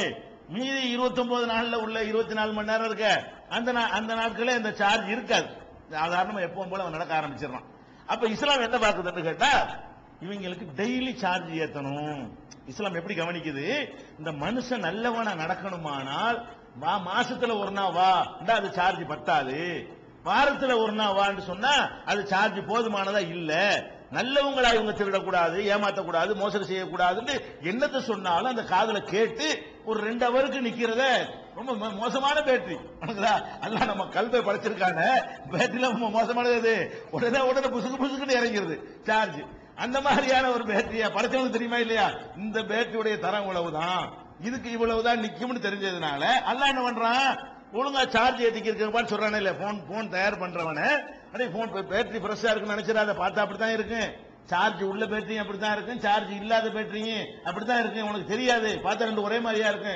ஒரு பேட்டரி சார்ஜ் இருக்கு, ஒரு பேட்டரி சார்ஜ் இல்ல. நிறுத்து பார்த்தா வித்தியாசம் தெரியுமா? கண்ணால பார்த்தா வித்தியாசம் தெரியுமா? ஒண்ணுமே தெரியாது. அப்ப நம்ம என்ன நினைச்சுக்க கூடாது? அப்ப நல்லா தானே இருக்குன்னு நினைச்சு ஏமாந்துடக்கூடாது. அல்லாஹ் என்ன பண்றான்? எப்படி வணக்கத்தை உண்டாக்குறான்னு பாருங்க. நம்மளை கவனிச்சு, மனுஷனை கவனிச்சு, இவனை ஒழுங்கா ஆக்கணும், இவனை நல்லவனா அந்த உலகத்துல வாழ செய்யணும். நம்ம என்னென்ன சட்டங்கள்லாம் இவனுக்கு போட்டுக்கிறோமோ, திருடாதே, கொள்ளையடிக்காத, கொலை செய்யாத, ஏமாத்தாத, பிராடு பண்ணாத, விசாரம் பண்ணாத, தண்ணி அடிக்காத, சூதாடாத, இப்படி என்னென்ன கட்டளைகள்லாம் நம்ம போட்டிருக்கிறோமோ அத்தனையும் அவன் செய்வதாக இருந்தால், ஒரு போன்ல எவ்வளவு ப்ரோக்ராம் பண்ணிருக்கான். போன்ல பேசலாம், கேமரா எடுக்கலாம், இப்ப MP3 கேட்கலாம், FM ரேடியோ கேட்கலாம். அம்புட்டு வேலை செய்யறதுக்கு ஒரு விஷயம் வேணும்ல. அம்புட்டு வேலை செய்யறதா இருந்தா என்ன வேணும்? எல்லாம் தான் இருக்குதுப்பா. சார்ஜ் இல்லையே, போன்ல எல்லா ப்ரோக்ராம் பண்ணி தான் வச்சிருக்கான். அதனால நம்மள்ட்ட என்ன செய்யறான்? இவன் திருடக்கூடாது, அது ஒரு ப்ரோக்ராம். இவன் கொள்ளடிக்க கூடாது, அது ஒரு ப்ரோக்ராம். இவன் ஏமாத்தக்கூடாது, அது ஒரு ப்ரோக்ராம். எல்லாம் இவன் செயல்படணும். எல்லாம் செயல்படுவதற்கு என்ன பண்ணணும்னா அது அதுக்கு போய் சார்ஜ் ஏத்தணும். இப்படிங்கிறத படைச்சவனா இருக்கிறனால கவனிச்சு நம்மளை அப்படி எடை போடுறான். உலக மனிதர்கள் எல்லாம் பார்க்கறான், இவங்களுக்கு நிக்க மாட்டேங்குது, அப்ப திருப்பி திருப்பி ஏத்தணும். அதனால டெய்லி வணங்கணும். இஸ்லாம் இப்படி கொண்டு வருது. வணக்கத்தை தினசரி வணக்கம் என்று ஒரு செக்ஷனை உண்டாக்குது. அந்த தினசரி வணக்கத்தோடு தினசரி ஒரு தடவை வந்தா கூட அவ்வளவுக்கு நிக்கும். அந்த மோசமான சார்ஜ் தரம் குறைந்த பேட்டரி மேல ஆக்கியிருக்கான், நம்மள படைச்சவனுக்கு தெரியும். அதனால ஒரு நாளைக்கு ஒரு தடவை வந்தா கூட பத்தாது. உங்களுக்கே தெரியுது. நீங்களே கேட்டுட்டு போற இந்த உரைகள்லாம் எவ்வளவு நேரத்துக்கு நிக்கிறது? நிக்க மாட்டேங்குது. எவ்வளவு நேரம் நிக்குதுங்கிறத நீங்க டெஸ்ட் பண்றதா இருந்தா, இப்ப ரமலான்ல ஒரு மாசம் கேட்கறீங்கல்ல, ரமலானுக்கு மறுநாள் பாருங்க, பெருநாள் அன்னைக்கு 3/4 ரக்காத் வாசி சினிமா கூட நிக்கிறானா இல்லையா? ஒரு மாசம் ஏத்தி சார்ஜ் கூட நிக்க மாட்டேங்குது. ஒரு மாசம் ஏத்தன சார்ஜ் கூட பெருநாள் அன்னைக்கு பெருநாளை கொண்டாடுறதுக்கு எங்க போயிடுறான், சினிமா கொட்டைக்கு போய் நிக்கிறான், கியூல நிக்கிறான். அப்ப நமக்கு என்ன விளங்குது, இதுக்கு ஏத்திக்கிட்டே தான் இருக்கணும், சரி இறங்கிடும். சார்ஜ் என்ன செய்யறேன், உடனே இறங்கிட்டே இருக்கும். அப்ப சார்ஜ் ஏத்தனமாக இருந்தால் ஒரு நாளைக்கு நீ 5 தடவை சார்ஜ் ஏத்து. எப்படி இறைவனுடைய நீ நல்லவனா இருப்பதற்கு தான் வணக்கம், இறைவனுடைய தேவைக்கு வணக்கம் இல்லை. ஃபர்ஸ்ட் விளங்கணும். நம்முடைய இந்த தொழுகை, நோன்பு, ஹஜ்ஜி, ஜகாத் எதுவும் அல்லாஹ்வுக்கு தேவை கிடையாது. நீ நல்லவனா இருப்பதற்கு ஒரு பயிற்சி இது. நீ நல்லவனா இருக்கிறதுக்குரிய பயிற்சியை எடுக்க வேண்டிய அளவுக்கு எடுத்தாதான் அது ஒர்க் ஆகும். கம்மியான பயிற்சி எடுத்தா ஒர்க் ஆகாது.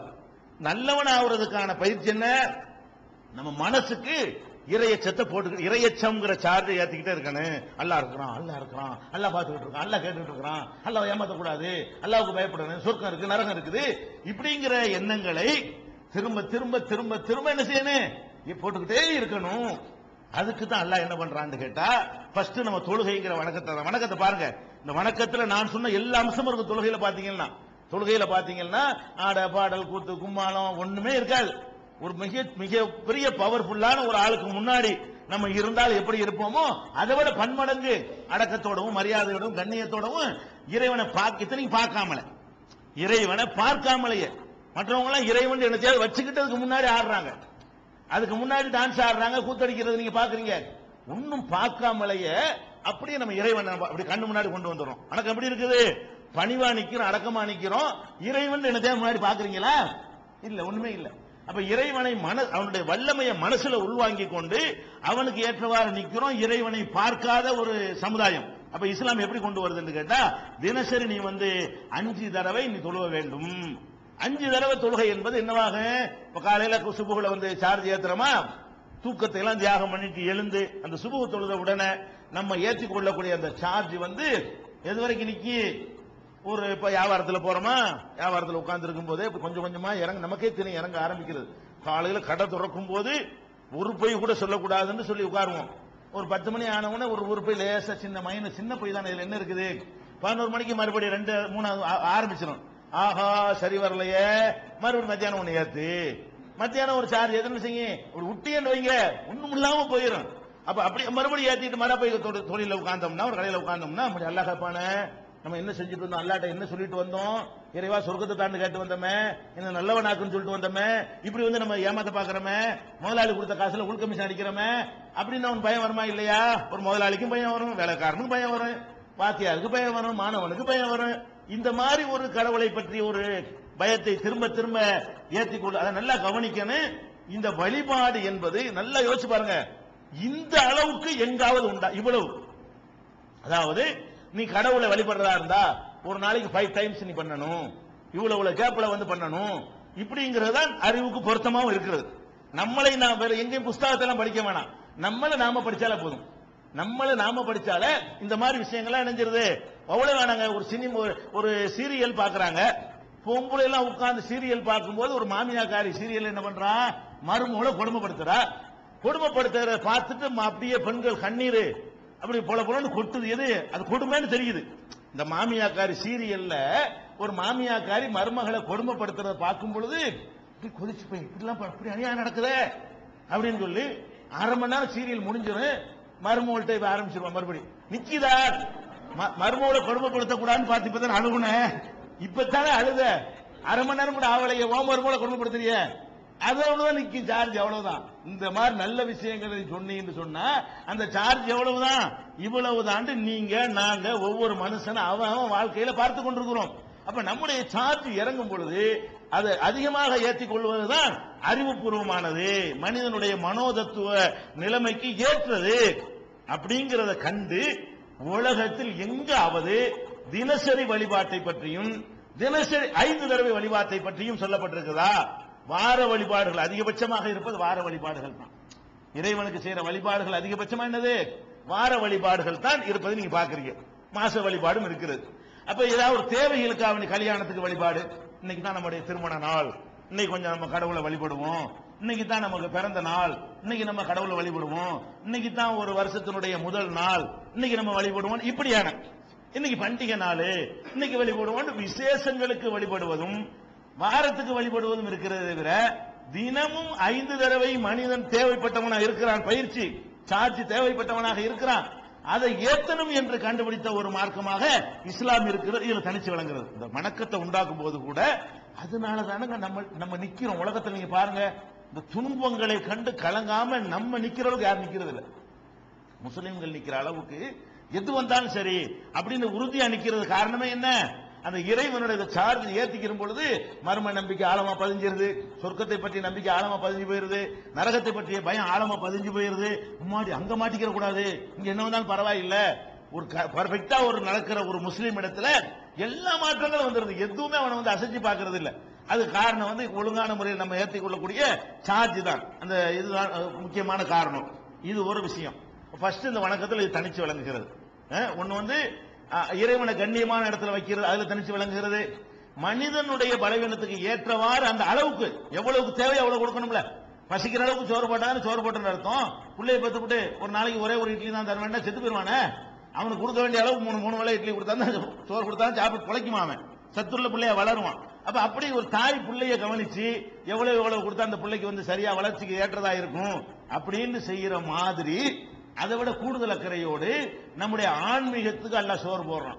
ஆன்மீகத்துக்கு எவ்வளவு சோறு போட்டால் தேவையோ, குழந்தை வேணான்னு தான் சொல்லு, தாய் ஊட்டதான் செய்வான். உங்களுக்கு என்ன 5 தடவை கூப்பிடுறாங்க என்ன அப்படி உங்களுக்கு தெரியும். எப்படி நீங்க குழந்தை நிலையில் இருக்கிறீங்க, குழந்தைக்கு சாப்பிடுறதுக்கு விரும்பி சாப்பாடு தான் கேட்டு சாப்பிட்ட குழந்தை உண்டா?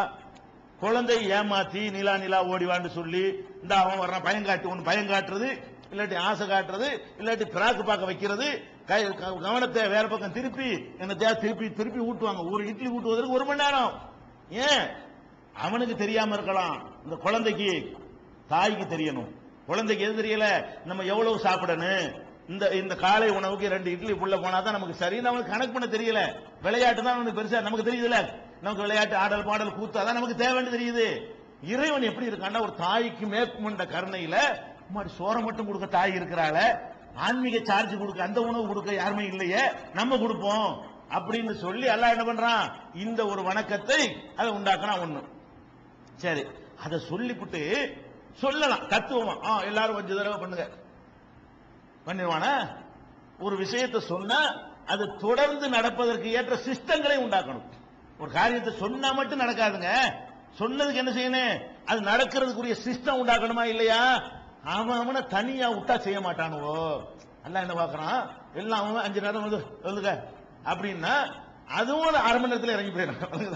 5 நேரம் தொழுது காட்டி எல்லாருக்கும் பயக்காட்டி அனுப்பிட்டு வைங்க, அதுவும் என்ன செய்யும், நீ போய் தொழுவியா, வீட்டுல தொழுவியா?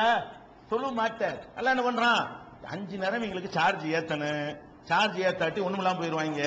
அதே நேரத்தில் அவனே ஏத்திக்கிற விட்டா சரியா வராது, சார்ஜ் ஏத்துற பாயிண்ட் பிளக் பாயிண்ட் இங்க வச்சுக்கிறேன்னு அப்படி நல்லா என்ன பண்றான், அதுக்கு ஒரு இடத்துக்கு வா, கூடு அசம்பிள் ஆகு. நீனாவும் கூட மாட்ட, மயக்க போட்டு கத்துவா ஹையால சலாம் கூப்பிடு எல்லாரும் என்ன செய்ய, அது ஒரு அழைக்கிறதுக்கு ஒரு ஆளை சோறு கொடுக்குற மாதிரி, சோறு மாதிரி தான் பண்ற மாதிரி, விருந்து கல்யாணத்துக்கு விருந்து கலைக்கிற மாதிரி நீனா போய் தொழுதுட்டு போக வேண்டியதானே. அல்ல என்ன பண்றான், நம்மளை விளங்குறான். இவங்க செய்ய மாட்டாங்க, சும்மா விட்டா செய்ய மாட்டாங்க, இவங்க நல்லா இருக்கணும். அல்ல எப்படி அக்கறைப்படுத்துறான்னா, இவங்க குழந்தை நிலையில் இருக்கிறாங்க, மனுஷ குளம் பூரா என்ன இருக்குது, குழந்தை நிலையில் இருக்கான், எவனுமே சரியில்லை.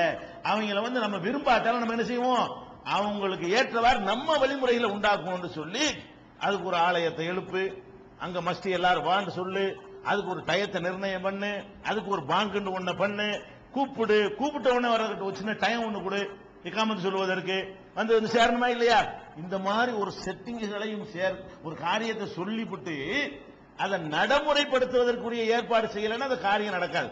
அல்லாஹ்வுடைய இது எப்படி இருக்கும்னு கேட்டா, தொழுன்னு சொல்றானா, தொழுன்னு சொல்லி விட மாட்டான். தொழுன்னா என்னென்ன செய்யணும், இவ்வளவு ஏற்பாடு பண்ணணும், அப்பதான் ஒரு இடத்துக்கு வந்து அசம்பிள் ஆனாதான் அவர்கள் செய்வார்கள். அதை கூட்டு முறையில் உண்டாக்குது பாத்தீங்களா? இந்த கூட்டு முறையில உண்டாக்குனதுல அது தொடர்ச்சியாக நடப்பது வந்து இன்னைக்கு கேமரா வரைக்கும் ஓடிட்டு இருக்கு பாருங்க. எல்லா சமயங்களையும் இப்படித்தான் வழிபாடுகள் இருந்து இருக்க கூடும். ஏன்னா எல்லாம் அல்லாஹ்வுடைய மார்க்கமா தான் கொடுக்கப்பட்டுச்சு. ஏன் அழிஞ்சிருச்சு? அந்த தொடர்ச்சியாக செய்வதற்கான ஏற்பாடுகளை மறந்தார்கள், அப்படியே குறைஞ்சு போய்விட்டது. இஸ்லாம் என்ன பண்ணுது, ஒரு காரியத்தை கடமையாக்குகிறது, அது தொடர்ந்து நடப்பதற்குரிய ஏற்பாடுகளையும் சேர்த்து பண்ணுகிறது. அந்த ஒரு சிறப்பு நீங்க எங்க பாக்குறீங்க. சரி, வழிபாட்டுக்கு வர்றீங்க, தொழுகைக்குன்னு வர்றீங்க, வீட்டிலேயே தொழுவுறீங்க, முடியல பொம்பளையா இருந்தா வீட்டுல தொழுவுறீங்க, முடியாதவங்க வீட்டுல தொழுவுறீங்கன்னு வைங்க. தொழுகைக்கு முன்னாடி இஸ்லாம் என்ன பண்ணு பத்தியில, ஒவ்வொரு தொழுகைக்காக வேண்டியும் முகத்தை கழுவிக்க, கையை கழுவி ஃப்ரெஷ்ஷா இருக்கணுமா. அதாவது மனிதன் வந்துங்க 5 தடவை தன்னை சுத்தப்படுத்திக் கொள்ளுதல் என்பது உலகத்தில் எங்காவது சொல்லப்பட்டிருக்கா? எங்கேயாவது ஒரு பெரிய பெரிய நிறுவனங்கள், பெரிய சுகாதாரத்தை பேணக்கூடிய நிறுவனங்கள்ல கூட காலைல வரும்போது நீட்டா வரணும்னு சொல்லுவானே தவிர, அதுக்கு பிறகு அந்த சட்டையோட அதோட அப்படியே அவன் இருந்துகிட்டான் சாயந்தரம் பூரா இருந்தாலும் இன்னொரு தடவை போய் நீ எல்லாம் கழுவிடுவான்னு சொல்ற சட்டம் இருக்குதா? வரக்கூடிய நேரத்தில் முதல்ல மேனேஜர் பாப்பார், ஏன்டா அப்படி இருக்க, குளிக்காம வர்ற, என்னடா கேட்பார். அவ்வளவுதான். வந்து உட்கார்ந்து அதுக்கு பிறகு வேத்து விறுவிறுத்து நாட்டம் மூஞ்செல்லாம் வடிஞ்சு போய் அதெல்லாம் கவலைப்பட மாட்டாங்க. இஸ்லாம் என்ன பண்ணுது? ஒரு நாளைக்கு எந்திரிக்கிறோம், எந்திரிச்ச உடனே கண்டிப்பா முகத்தை கழுவணும், கைகாலெல்லாம் கழுவணும். அது ஒரு ஆரோக்கியம். தண்ணி உடம்புல படக்கூடிய நேரத்தில் அது ரத்த ஓட்டங்கள் நல்லா இருக்கும். ஃப்ரெஷ்ஷா இருக்கு பாத்தீங்களா, ரத்த ஓட்டங்கள் அதிகரிக்கும், கண்ணுல உள்ள அழுக்குகள் எல்லாம் போகும். அது கூட என்ன செய்யறான், பல்லு துளக்குறத ஒவ்வொரு தொலைங்க ரசூல் ஸல்லல்லாஹு அலைஹி வஸல்லம் சுன்னத்தாக ஆக்கி கடமையா கூட ஆக்கியிருப்பேன். உங்களுக்கு கஷ்டமாயிரும், நான் வந்து என்ன செய்யல, கடமையாக்கல. ஒவ்வொரு தொழுகைக்கும் பல் துளக்க வேண்டும் என்று நான் உத்தரவை போட்டிருப்பேன் அப்படின்னு சொல்ற அளவுக்கு ரசூல் ஸல்லல்லாஹு அலைஹி வஸல்லம் அவர்கள் பல்ல சுத்தமா வை, மூக்கை நல்லா குடைஞ்சி சுத்தம் பண்ணு, இப்படி எல்லாம் சொல்லி ஒரு தூய்மைப்படுத்தி கொண்டு வந்து நில்லுன்னு சொல்லும் பொழுது ஆரோக்கியத்துக்கு ஆரோக்கியம், மன ஒன்றுமை. ஃப்ரெஷ்ஷா வந்து நிற்கும் போது உள்ள ஒரு ஈடுபாடு, ஃப்ரெஷ்ஷா இல்லாம இருக்கும்போது ஈடுபாடு ஒப்பிட்டா வித்தியாசம் இருக்குமா இல்லையா? நல்லா குளிச்சு கிழிச்சிட்டு ஃப்ரெஷ்ஷா போய் படிச்சேன்னா ஒரு புத்தகத்தை படிக்கும் போது எப்படி மனசுல ஏறுமோ, தூங்கிட்டு அப்படியே உட்கார்ந்து படிச்சா எப்படி ஏறாது. அப்ப இஸ்லாம் என்ன பண்ணுது, அந்த அந்த வழிபாடு கூட ஒரு இன்வால்வ்மெண்டோட இருக்கணும், உடல் நல்ல ஆரோக்கியத்தில் இருக்கணும், ஃப்ரெஷ்ஷா ரத்தம் பாஞ்சிக்கிட்டு இருக்கணும், ஒரு மன ஈடுபாடோடு இருக்கணும் என்பதற்காக வேண்டி உழு செய்தல்ங்கிற அந்த ஒரு கடமையை கொண்டு வந்து அதுலயும் அக்கம் பக்கத்தில் ஆட்கள் இருப்போம், பக்கத்தில் உள்ளவனுக்கு என்ன வரக்கூடாது, நம்மளால ஒரு அருவருப்பு வந்துடக்கூடாது. அதெல்லாம் கவனிச்சு என்ன செய்யுது இஸ்லாம், சுத்தத்தோட வா, ட்ரெஸ்ஸோட வான்னு சொல்லிடுது. ஒவ்வொரு தடவையும் நீ தொழுகைக்கு வரும் பொழுது கைகால் முகத்தை கழுவு, இப்படி எங்காவது சொல்லியிருக்கான்னு பாருங்க. எங்கேயாவது இது மாதிரி செஞ்சிருந்தான் வழிபடணும் 5 தடவையும் எங்கேயுமே சொல்லப்படல. இது ஒரு விஷயத்தை நம்ம பார்க்கிறோம். அதே மாதிரி என்ன பண்றீங்க என்று கேட்டா, இந்த தொழுகையில் உள்ள இன்னும் சிறப்புகளை பார்க்கணும். தொழுகிறோம்ல, தொழுகையில் இந்த வரிசையா நிக்கிறமே, இஸ்லாத்துல வந்துங்க இன்னைக்கு வரைக்கும் தீண்டாமை இல்லாம இருக்குல்ல, ஜாதி ஏற்றதாழ்வு இல்லாம இருக்குதுல்ல. ஆனா நம்ம இஸ்லாத்தை முழுசா கடைபிடிக்கிறோமா? முழுசாவோட நம்ம கடைபிடிக்கல. நம்மகிட்ட எல்லா விதமான தவறுகள் நம்ம பண்றோம். அந்த ஏற்றத்தாழ்வு ஒழிக்கிற அளவு கூட நம்முடைய நடவடிக்கைகள் இல்லை. ஏழைப்பாளைகளை அரவணைக்கிறது, அந்த காலத்து மக்கள் வாரி வாரி கொடுத்த மாதிரி கொடுக்கிறது எல்லாம் குறைஞ்சு போய் தான் இருக்கிறது. ஆனாலும் கூட இவ்வளவு மோசமா நம்ம இஸ்லாத்தை கடைபிடிச்சும் கூட நம்மள்ட்ட இருந்து அந்த தீண்டாம நுழைய முடியல. என்னென்னவோ நுழைஞ்சு போச்சு இந்த சமுதாயத்தில். வந்து இஸ்லாம் சொல்லாத பல விஷயங்கள் உள்ள நுழைஞ்சு போச்சா இல்லையா? சிறுக்கு கூட நுழைஞ்சு போச்சு. அப்ப இறைவனை 5 தடவை வழிபட அது தேவையான சார்ஜ் ஏற்றுவதோட அதனுடைய ஒழுங்குகளை சொல்லி சுத்தமாக சொல்லுதா. அடுத்து என்னன்னு கேட்டா, இந்த வரிசையா நிக்க வைக்கிறது பத்தியா நம்மள, அதனாலதான் சிறுக்கெல்லாம் கூட பிதத்துகள்லாம் நுழைந்த இந்த சமுதாயத்தில் தீண்டாமல் நுழைய முடியல. ஏன்? வரிசையா தொழுகையில சப்பா நம்ம நிக்கும் பொழுது நம்ம பக்கத்தில் என்ன இருப்பாரு, நேற்று இஸ்லாத்துல வந்தவர் நிற்பார். அவர் யாராக இருப்பாரு? நேற்று வரைக்கும் தாழ்த்தப்பட்டவராக, இழிவு செய்யப்பட்டவராக கருதப்பட்டிருப்பார். இன்னைக்கு நம்ம பக்கத்தில் வந்து நிற்பார். நிக்கும் பொழுது ஒரு தடவை நிக்கிறான்னு வைங்க, மாசத்துல ஒரு கதை நிக்கிறான்னு வைங்க, நம்ம என்ன செய்வோம், யாரு நம்ம யாரு இவன் யாரு, இவன் கிட்ட நம்ம நிக்கலாமா அப்படிங்கிற ஒரு நினைப்பு வந்து நம்மள வந்து என்ன செய்யும், தேர்ந்தெடுத்து நிக்க சொல்லும். நிக்கும் பொழுது தேர்ந்தெடுத்து நிக்க சொல்லும். எப்ப? மாசத்துல ஒரு இப்படி நிப்பாட்டி காட்டணும்னா. இஸ்லாம் என்ன பண்ணுதுன்னு கேட்டா, தினம் 5 தடவை நிப்பாட்டி காட்டுதுன்னு வைங்க, முதல் நாள் நிக்கும் போது ஒரு மாதிரியா இருக்கும், இவன் நம்ம வசந்த ஆள்ல, இவன் மட்டும் இல்ல இவனோட அப்படின்னு. 2வது நாளைக்கு 2வது வக்துல 95% போகும், 3வது நேரத்தில் என்ன செய்யும் 90% போகும். அப்புறம் 50, 40, 20, 10, 5 ஆகி அதுக்கப்புறம் என்னவாயிரும், அப்புறம் 50, 40, 20, 10, 5 ஆகி அதுக்கப்புறம் என்னவாயிரும், பக்கத்துல நிக்கிறவன் யாருன்னு கவனிக்கவே மாட்டோம். அப்படி கவனிக்காம எப்ப போவோம் என்று கேட்டால், எந்த காரியத்தை அதிகமாக நீங்கள் செய்கிறீர்களோ அதுல நீங்கள் கவனிக்க மாட்டீங்க. இது ஒரு சைக்காலஜி. எந்த காரியத்தை எப்பவாவது செய்கிறீர்களோ அதை கூடுதலா கவனிப்பீங்க. எந்த காரியத்தை நீங்க அடிக்கடி செய்கிறீர்களோ அதுல என்ன செய்ய மாட்டீங்க, சில விஷயங்களை கவனிக்கவே மாட்டீர்கள். என்ன கவனிக்க மாட்டீங்க? டவுன் பஸ்ல போறீங்க, ரயில்ல போறீங்கன்னு சொன்னா உங்களுக்கு ஞாபகம் இருக்கும், இன்னைக்கு யாரு என் பக்கத்துல இருந்தா, ஏன் அவனையே திரும்பி 40 மணி நேரம் 20 மணி நேரம் 15 மணி நேரம் பார்த்துட்டே இருப்பீங்களா, சொல்லித்தான் ஆயிருவீங்க. டவுன் பஸ்ல உள்ளதுல நீங்க எத்தனை டவுன் பஸ்ல போயிருப்பீங்க, எலக்ட்ரிக் ட்ரெயின்ல வந்திருப்பீங்க, உங்க வலது பக்கம் இருந்தால் யாரு, கற்பனை இந்த மூஞ்ச கொண்டு வைப்போம் தெரியாது. உங்க இடது பக்கம் நின்றால் யாரு, கற்பனை பண்ணி அந்த மூஞ்சி யாரா இருக்கும், இடது பக்கம் நான் ட்ரெயின்ல நம்ம வந்தோமே உங்களுக்கு தெரியுதா? அந்த மாதிரி இப்ப கேளுங்க, இஷாவுல உங்களுக்கு வலது பக்கம் நின்றால் யாருன்னு கேளுங்க, ஒரு முஸ்லீம் கிட்ட போய் யாருன்னு யாரோ ஒருத்தர் நின்றாங்க, யாருன்னு தெரியாத. இடது பக்கம் யாருன்னு நின்றா, அப்ப நம்ம பக்கத்துல நிக்கிறவர் யாருன்னு கூட நம்ம கவனிக்காம போயிடுறோம்ல. அதுதான் இந்த சகோதரத்தை உண்டாக்குது. இஸ்லாத்துல நீ என்னத்தெல்லாம் நாசமாக்கி வச்சா கூட தீண்டாமைய கொண்டாந்து உன்னை அறியாம கூட இந்த நுழையல. நம்மள அறியாம கூட இந்த சமுதாயத்துல கீழ் நிலையில இருக்கிற ஒருத்தன் கூட தீண்டாமை கடைபிடிக்க மாட்டேங்கிறான். இஸ்லாத்தை அறவே கடைபிடிக்காதவன் கூட என்ன செய்ய மாட்டேங்கிறான். நான் யாரு நீ யாரா, நான் வசதி நீ தாழ்த்தின்னு சொல்றானா, என்னை தொடாதன்னு சொல்றானா, ஏன் சொல்ல மாட்டேங்கிறான்? இந்த இஸ்லாம் கடைபிடிக்கக்கூடிய இந்த தொழுகை முறை திரும்ப திரும்ப திரும்ப திரும்ப ஒன்றோட கொஞ்சம் வாரமும் சொல்லியாவது இருப்பான்ல, இந்த வார வாரம் இருக்கிறவன்ட்டை கூட என்ன செய்யுது, வார வாரம் பக்கத்தில் நின்று பழகுறான். இப்படி இவனுக்கு பக்கம் அவன், அவனுக்கு பக்கம் அவன், முதல்ல நம்ம பின்னாடி அவன் தலை நம்ம காலில் பட, நம்ம தலையில் அவங்கால் பட, இந்த மாதிரி எல்லாம் இப்படி ஒரு பழகி போன பிறகு நம்ம எந்த மாதிரி ஆயிரம்னு கேட்டா, எல்லாம் மனுஷன். என் பக்கத்துல ஜனாதிபதி நின்றாலும் எனக்கு ஒண்ணுதான், என் பக்கத்துல நேத்து தாழ்த்தப்பட்டவனா இருந்தானே அவன் நின்றாலும் எனக்கு சமந்தான் என்கிற அளவுக்கு நம்ம மாறிட்டோமா இல்லையா? பக்கத்துல நின்றவர் யாருன்னு கூட கவனிக்காம போகணும். அது எதனால உண்டாகுது? படைச்ச இறைவனுக்கு இந்த சைக்காலஜி தெரியுமில்ல, இவங்களுக்கு திருப்பி திருப்பி நிப்பாட்ட மறந்துடுவாங்க. அளவு தெரியுமில்ல, திருப்பி திருப்பி நிப்பாட்ட கவனிக்க மாட்டாங்க. பக்கத்துல யாருன்னு கவனிச்சா தானே விவகாரமே. நீ என்னைய தொடாத நான் உன்னைய தொடாத கவனிக்கணும். கவனிக்காட்டி எவன் தொட்டா என்ன, எவன் தொடாட்டி எனக்கு என்ன, அப்படி போயிருமா இல்லையா? முதல்ல இவங்க கவனிக்காத அளவுக்கு ஆக்கணும். அப்படின்னு ஆக்குறதுனாலதான் இந்த இஸ்லாமுடைய இந்த கூட்டு தொழுகை முறை தீண்டாமையை சட்டம் போட்டு ஒழிக்க முடியாத தீண்டாமையை சஃபுல நிப்பாட்டி ஒழிச்சு காட்டுது. சட்டம் போட்டு தீண்டாமை, வன்கொடுமை சட்டம், அந்த சட்டம், இந்த சட்டம், எல்லா சட்டத்தையும் போட்டு இன்னைக்கு ஒழிக்க ஏறல, தோல்வியில் இருக்கிறது. ஒரு சட்டமும் இல்ல, ஒளிஞ்சிருச்சுங்க. எந்த சட்டமும் இல்லாமல் ஒளிஞ்சது காரணம் என்ன? இஸ்லாம் தேர்ந்தெடுக்கிற இறைவனிடமிருந்து வந்த மார்க்கமா இருக்கிறதுனால இதெல்லாம் சவுக்கு எடுத்தாலும் சரியா வராது. மனசை மாத்தணும், மனசுல உள்ள அந்த கசடை நீக்கணும், அதுக்கு வேற ட்ரீட்மெண்ட் கொடுக்கணும். எல்லாம் என்ன செய்யணும்? ட்ரீட்மெண்ட்டே உலகம் கொடுக்கிற ட்ரீட்மெண்ட்டே மாத்தி வேற ட்ரீட்மெண்ட் தரணும். அல்ல நம்மள கிளீன் ஆக்கிருச்சு. எந்த அளவுக்கு ஆயிடுச்சு? நம்ம யாருன்னு நமக்கு அளவுக்கு ஆயிடுச்சு. நம்ம கவனிச்சா தானே அவனை பத்தி கேட்போம். அப்புறம் நம்மளை பத்தி ஒரு நினைப்பு, நம்ம யாரு, நம்ம அந்த ஜாதியில உள்ள ஆளாக்கும் அப்படின்னு நினைப்பலாம். எப்ப வரேன்? அடுத்தவனை நீ எப்ப கவனிக்க ஆரம்பிக்கிறீங்க அப்பதான் உனக்கு அது வரேன். எல்லாம் வந்தால் தானே.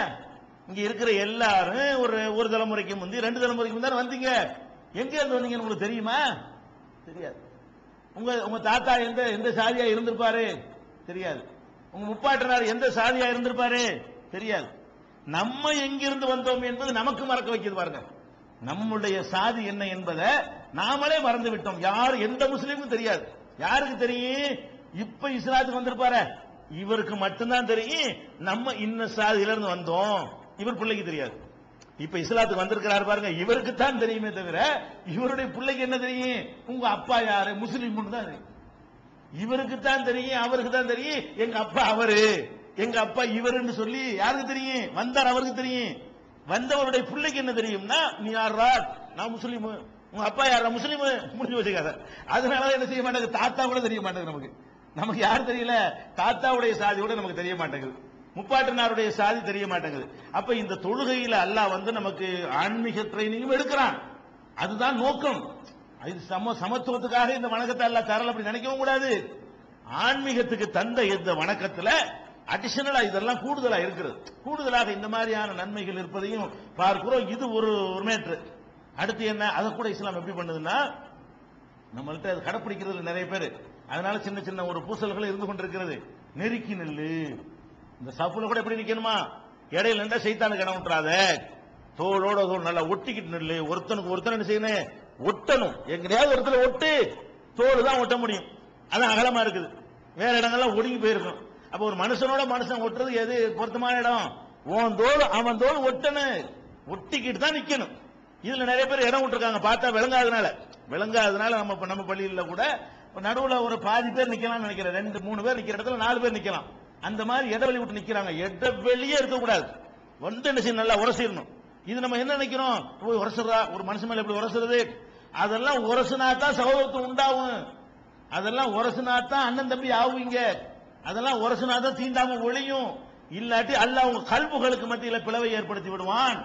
ரசூல் ஸல்லல்லாஹு அலைஹி வஸல்லம் சொல்றாங்க, லத்து சவ்வுன்ன சுஹூபக்கும், உங்கள் சப்புகளை வரிசை சரியாக சீராக்கி கொள்ளுங்கள், இல்லாட்டி உங்க கல்புகள் அல்லாஹ் வந்து பிளவை ஏற்படுத்திடுவான் என்று ரசூல் ஸல்லல்லாஹு அலைஹி வஸல்லம் சொன்னாங்க. அதுக்கு அர்த்தம் என்ன?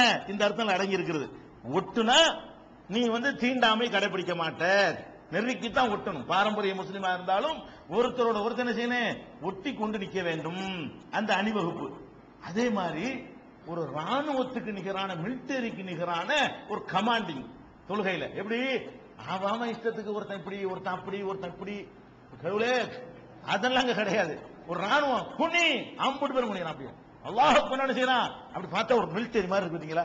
ராணுவத்துல இதை பார்க்க முடியாது. ராணுவத்தில் மிட்டுக்குள்ள கூட சில பேர் சிலிப்பாயிருவான், இங்க சிலிப்பாகிறது கிடையாது. எப்படி அல்லாஹ் அக்பர் பாரு அப்படியே குனிகிறான் எல்லாரும். அப்படி பார்த்தா ஹரம் ஷரீஃப்ல லட்சக்கணக்கான மக்கள் நிக்கிறத அப்படி டிவில எடுத்து பார்க்கும் பொழுது நமக்கு புல்லரிக்குது, என்னடா இது அல்லாஹ் அக்பர் அப்படியே ஒரே மாதிரி போயிடும்.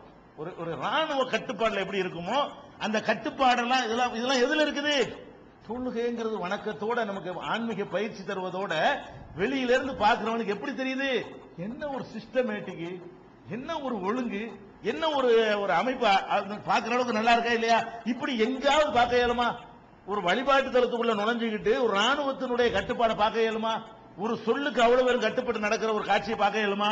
அந்த மாதிரியான அந்த சிஸ்டமேட்டிக் நம்ம பார்த்து என்ன செய்யணும், ஒரு ஆச்சரியப்படத்தக்க வகை எல்லாம் ஒரே திசையை நோக்கி, எல்லாம் ஒரே பக்கம். அது ஒரே பக்கம் கூட இல்ல, திசையை நோக்குனா கூட அதுல வந்து குழப்பமாய் போயிடும். ஏன் திசைன்னு சொல்லும் பொழுது இப்ப கிழக்க எல்லாரும் உலகம் பூரா கிழக்க நோக்கு அப்படின்னு சொன்னா அதை மேலே இருந்து பார்த்தோம்னு வைங்களேன், அதுல ஒரு ரவுண்டு கிடைக்காது. இஸ்லாம் சொல்லக்கூடிய மாதிரி நம்ம பார்த்தோம்னு சொன்னா அதுல ஒரு ரவுண்டு கிடைக்குது பாத்தீங்களா? உலகத்துல எப்படி நம்ம எல்லாம் தொழுகிறோம், இது காபத்துள்ள ஆலயம், காபாவுக்கு இந்த பக்கமும் மக்கள் நாடுகள் இருக்கிறது, காபாவுக்கு இந்த பக்கமும் நாடுகள் இருக்கிறது, காபத்துல்லாவுக்கு இந்த பக்கமும் நாடுகள் இருக்கிறது, காபத்துல்லாவுக்கு இந்த பக்கமும் நாடுகள் இருக்கிறது. இது எப்படி உலகம் நோக்குது? இந்த பக்கம் உள்ளவர்கள்லாம் இப்படி பாக்குறீங்க, இத பாக்குறீங்க. நான் வந்து இப்படிதான் பார்க்கணும், உங்களுக்கு காட்ட மாட்டேன். நான் எப்படி பார்க்கணும்? நானும் இதைத்தானே பார்க்கணும். நானும் இதை பார்க்கணும் போது நீங்கள் நான் என்ன செய்யறோம், ரவுண்ட்ல நிக்கணும். அப்படி இந்த பக்கம் உள்ளவன் இந்த பக்கம் உள்ளவன் அப்படி மேல இருந்து ஒரு படம் எடுத்தீங்கன்னா உலகம் பூரா நின்று தொழுகிற ஆட்களை எல்லாம் வீட்டுல தொழுவாம பள்ளிவாசல்ல தொழுவாம எல்லா பேரும் ரோட்ல தொழுவிடான்னு சொல்லி போறங்க பேச்சுக்கு. ரோட்ல தொழுவு அப்படி மேல இருந்து எடுங்க, அப்படியே ரவுண்ட் ரவுண்டா இருக்கும். தொழக்கூடிய மக்காவுல எப்படி இந்த ரவுண்ட பாக்குறீங்களோ உலகம் முழுவதும் எப்படி தொழுவது, அப்படி ரவுண்ட் இதே மாதிரி அப்படி வட்டம் போடுற மாதிரி தான் இப்படி தொழுவோம். அப்ப எல்லாரும் ஒரு பெல்ட்ல ஒன்றிணைக்கிற மாதிரி ஒரு திசையை நோக்க சொல்லிடாம ஒரு பொருளை நோக்க சொல்வதற்கு பாத்தீங்களா, அதுல கூட ஒரு ரவுண்டு கிடைக்குது. திசையை நோக்க சொன்னா ரவுண்டு கிடைக்காது. எல்லாரும் இப்படியே பார்த்துன்னா என் உலகம் பூரா ஒவ்வொருத்தரும் அடுத்த முதுவை தான் பார்ப்பான், எவனும் மூஞ்ச பார்க்க மாட்டான். மூஞ்ச பார்க்காத சமுதாயம் ஆயிடக்கூடாதுக்காக வேண்டி ஒருத்தன் முகத்தை பார்க்கிற சமுதாயமா பாருங்கடா அப்படின்னு சொல்லி எல்லாம் என்ன செய்யறான், அதை கூட முகத்தை சந்திக்கக்கூடிய ஒரு நிலைமையை நமக்கு உண்டாக்கி தர்ற அதுல ஒரு அதிசயத்தை பார்க்கிறோம். அடுத்து என்ன இருக்கிறது, இதுல வந்து சந்திக்கிறீங்க வைங்க, கூட்டாக ஒரு இடத்துல வந்து சந்திக்கும் பொழுது யாரு என்னன்னு ஒரு அறிமுகம் ஏற்படுமா இல்லையா? அடுத்த வீட்டுக்காரன் நமக்கு தெரிய மாட்டேங்குதுங்க. வந்தீங்கன்னு வைங்களேன், எந்த ஊர் அப்படியா, நல்லா இருக்கீங்களா, எவ்வளவு நாளாச்சு, என்ன வேலை செய்யறீங்க கேப்பீங்களா இல்லையா? கேட்டீங்கன்னா என்ன ஏற்படும்னா பல விஷயங்கள் துன்யாவுக்காக நம்ம இப்ப கேட்கறது இல்ல, மறுமைக்கு தான் செய்யறோம். அதுல உங்களுக்கு துன்யாவும் கிடைக்குதா இல்லையா? இப்படி அடிக்கடி சந்திக்கும் பொழுது ஒருத்தன் வேலை இல்லாதவன் இருப்பான், என்ன தம்பி பார்த்தாலும் ஒரு மாதிரியா இருக்க, என்ன செய்யற நீ, பார்த்தால பழைய சட்டை போட்டிருக்க, என்ன வேலை இல்லைங்க கஷ்டப்படுறாங்க என்கிட்ட ஒரு வேலை இருக்கும். நான் என்ன செய்வேன், புரோக்கர் இல்லாம வேலை கொடுத்துருவேன்ல, என்கிட்ட வேலை இருக்கு, இவருக்கு வேலை தேவைப்படும். நான் திரும்பி வந்து ஒரு கூட்டத்தில் தினசரி ஒரு 5 டைம்ஸ் சந்தித்துக் கொள்ளும் பொழுது அப்ப என்ன ஏற்படுது, ஒருத்தருக்கு ஒருத்தர் ஒத்தாசை, ஒருத்தனை பார்த்து ஒருத்தன் வசதி உள்ளவன் இருப்பான், ஒருத்தன் ஏழை இருப்பான், ஒருத்தன் ஆள் தேவை உள்ளவன் இருப்பான், ஒருத்தன் வேலை தேவை உள்ளவன் இருப்பான், ஒருத்தன் பொண்ணு வச்சுட்டு மாப்பிள்ளை தேடிக்கிட்டு இருப்பான். இப்படி பார்த்தா நல்ல பயிலா இருக்கிறானே, அதுக்கே நீ புரோக்கர் கொடுத்து ஏமாறுற, நீனே பாத்துங்க ஒரு ஆட்களை செலக்ட் பண்ணலாமா இல்லையா? திருமணத்துக்கு தொடர்பு கொள்ளலாம், வியாபாரத்துக்கு தொடர்பு பண்ணிக்கலாம், நல்லது கெட்டது பண்ணிக்கலாம். நோயாளி எங்க வந்தார், அவர் எங்க காணா, அவர் உடம்பு சரியில்லை 3 நாளா போய் பார்த்துட்டு வருவோம். நோயாளி சந்திக்கிற நன்மை நீ இவ்வளவு தெரியாத, ஒரு ஆஸ்பத்திரியில் கிடக்கும் தெரியாம போயிருமே, நீ வரப்போய் இருந்தா தானே, எங்க 5 நாள் அவரை காணாம எங்க போயிட்டாரு, இல்ல முடியாம ஆஸ்பத்திரி வச்சு அப்படியே போயிட்டு வருவோம். அப்ப நோயாளிகளை போய் சந்திக்கிற இதெல்லாம் எது உண்டாக்கி தருது? டெய்லி இப்படி ஒரு 5 டைம் வந்து சந்திக்கக்கூடிய நேரத்தில் ஒருத்தர் பார்க்குவது, ஒருத்தர் அறிமுகமாகிக் கொள்வது, அதிகமான மக்களுடைய தொடர்புகள் பழக்க வழக்கங்கள் நமக்கு கிடைப்பது, அதிகமான பேர் பழக்க வழக்கங்கள் கிடைத்தால் அது இன்மைக்கு கூட நன்மை தானே.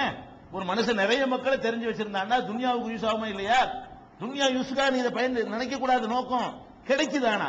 நம்ம மறுமை நன்மைக்காகத்தான் அதை செய்கிறோம் தொழுகைய, அதோட உங்களுக்கு துன்யாவிலே அதனால் நன்மை ஏற்படுகிறதா இல்லையா? அந்த மாதிரி எல்லாம் இந்த மாதிரி சந்திப்புகள் மூலமாக பலவித உலக நன்மைகளும் சேர்த்து கிடைக்கிறது. நம்ம என்ன செய்யறோம், ஒரு நாளைக்கு என்னைக்காவது வந்து சந்திச்சால் ஜும்மாவோட சந்திச்ச யாரையும் உங்களுக்கு பழக்கமாவாது, 5 டைம்ஸ் சந்திக்கிறாலும் உங்களுக்கு பழக்கமாகும். பெருநாளைக்கு சந்திக்கிற யாரும் உங்களுக்கு நண்பராக மாட்டாங்க, 5 தடவை சந்திக்கிற ஆளுக்கு என்ன செய்வாங்க, உங்களுக்கு நண்பர்கள் ஆகுவாங்க. அப்ப அந்த மாதிரியான ஒரு நன்மை, இவ்வளவு விஷயங்கள் இருக்கிறது. அடுத்து இன்னொன்று முக்கியமான, அதுக்காக தொழுகை நினைச்சிடக்கூடாது, ஆனா இருக்கு அதெல்லாம் தொழுகைக்குள்ள அதெல்லாம் இருக்கிறது. இன்னைக்கு சொல்றாங்க இந்த சில உடலுக்கு சில சில ஆசனங்கள், யோகாசனங்கள், சில ஆசனங்கள் மூலமாக மனித உடலுக்கு வந்து சில ரத்த ஓட்டம், ரத்த ஓட்டத்தை எப்போலாம் கரெக்ட் பண்றோமோ அதெல்லாம் நமக்கு ஆரோக்கியத்தை கொடுக்குங்க.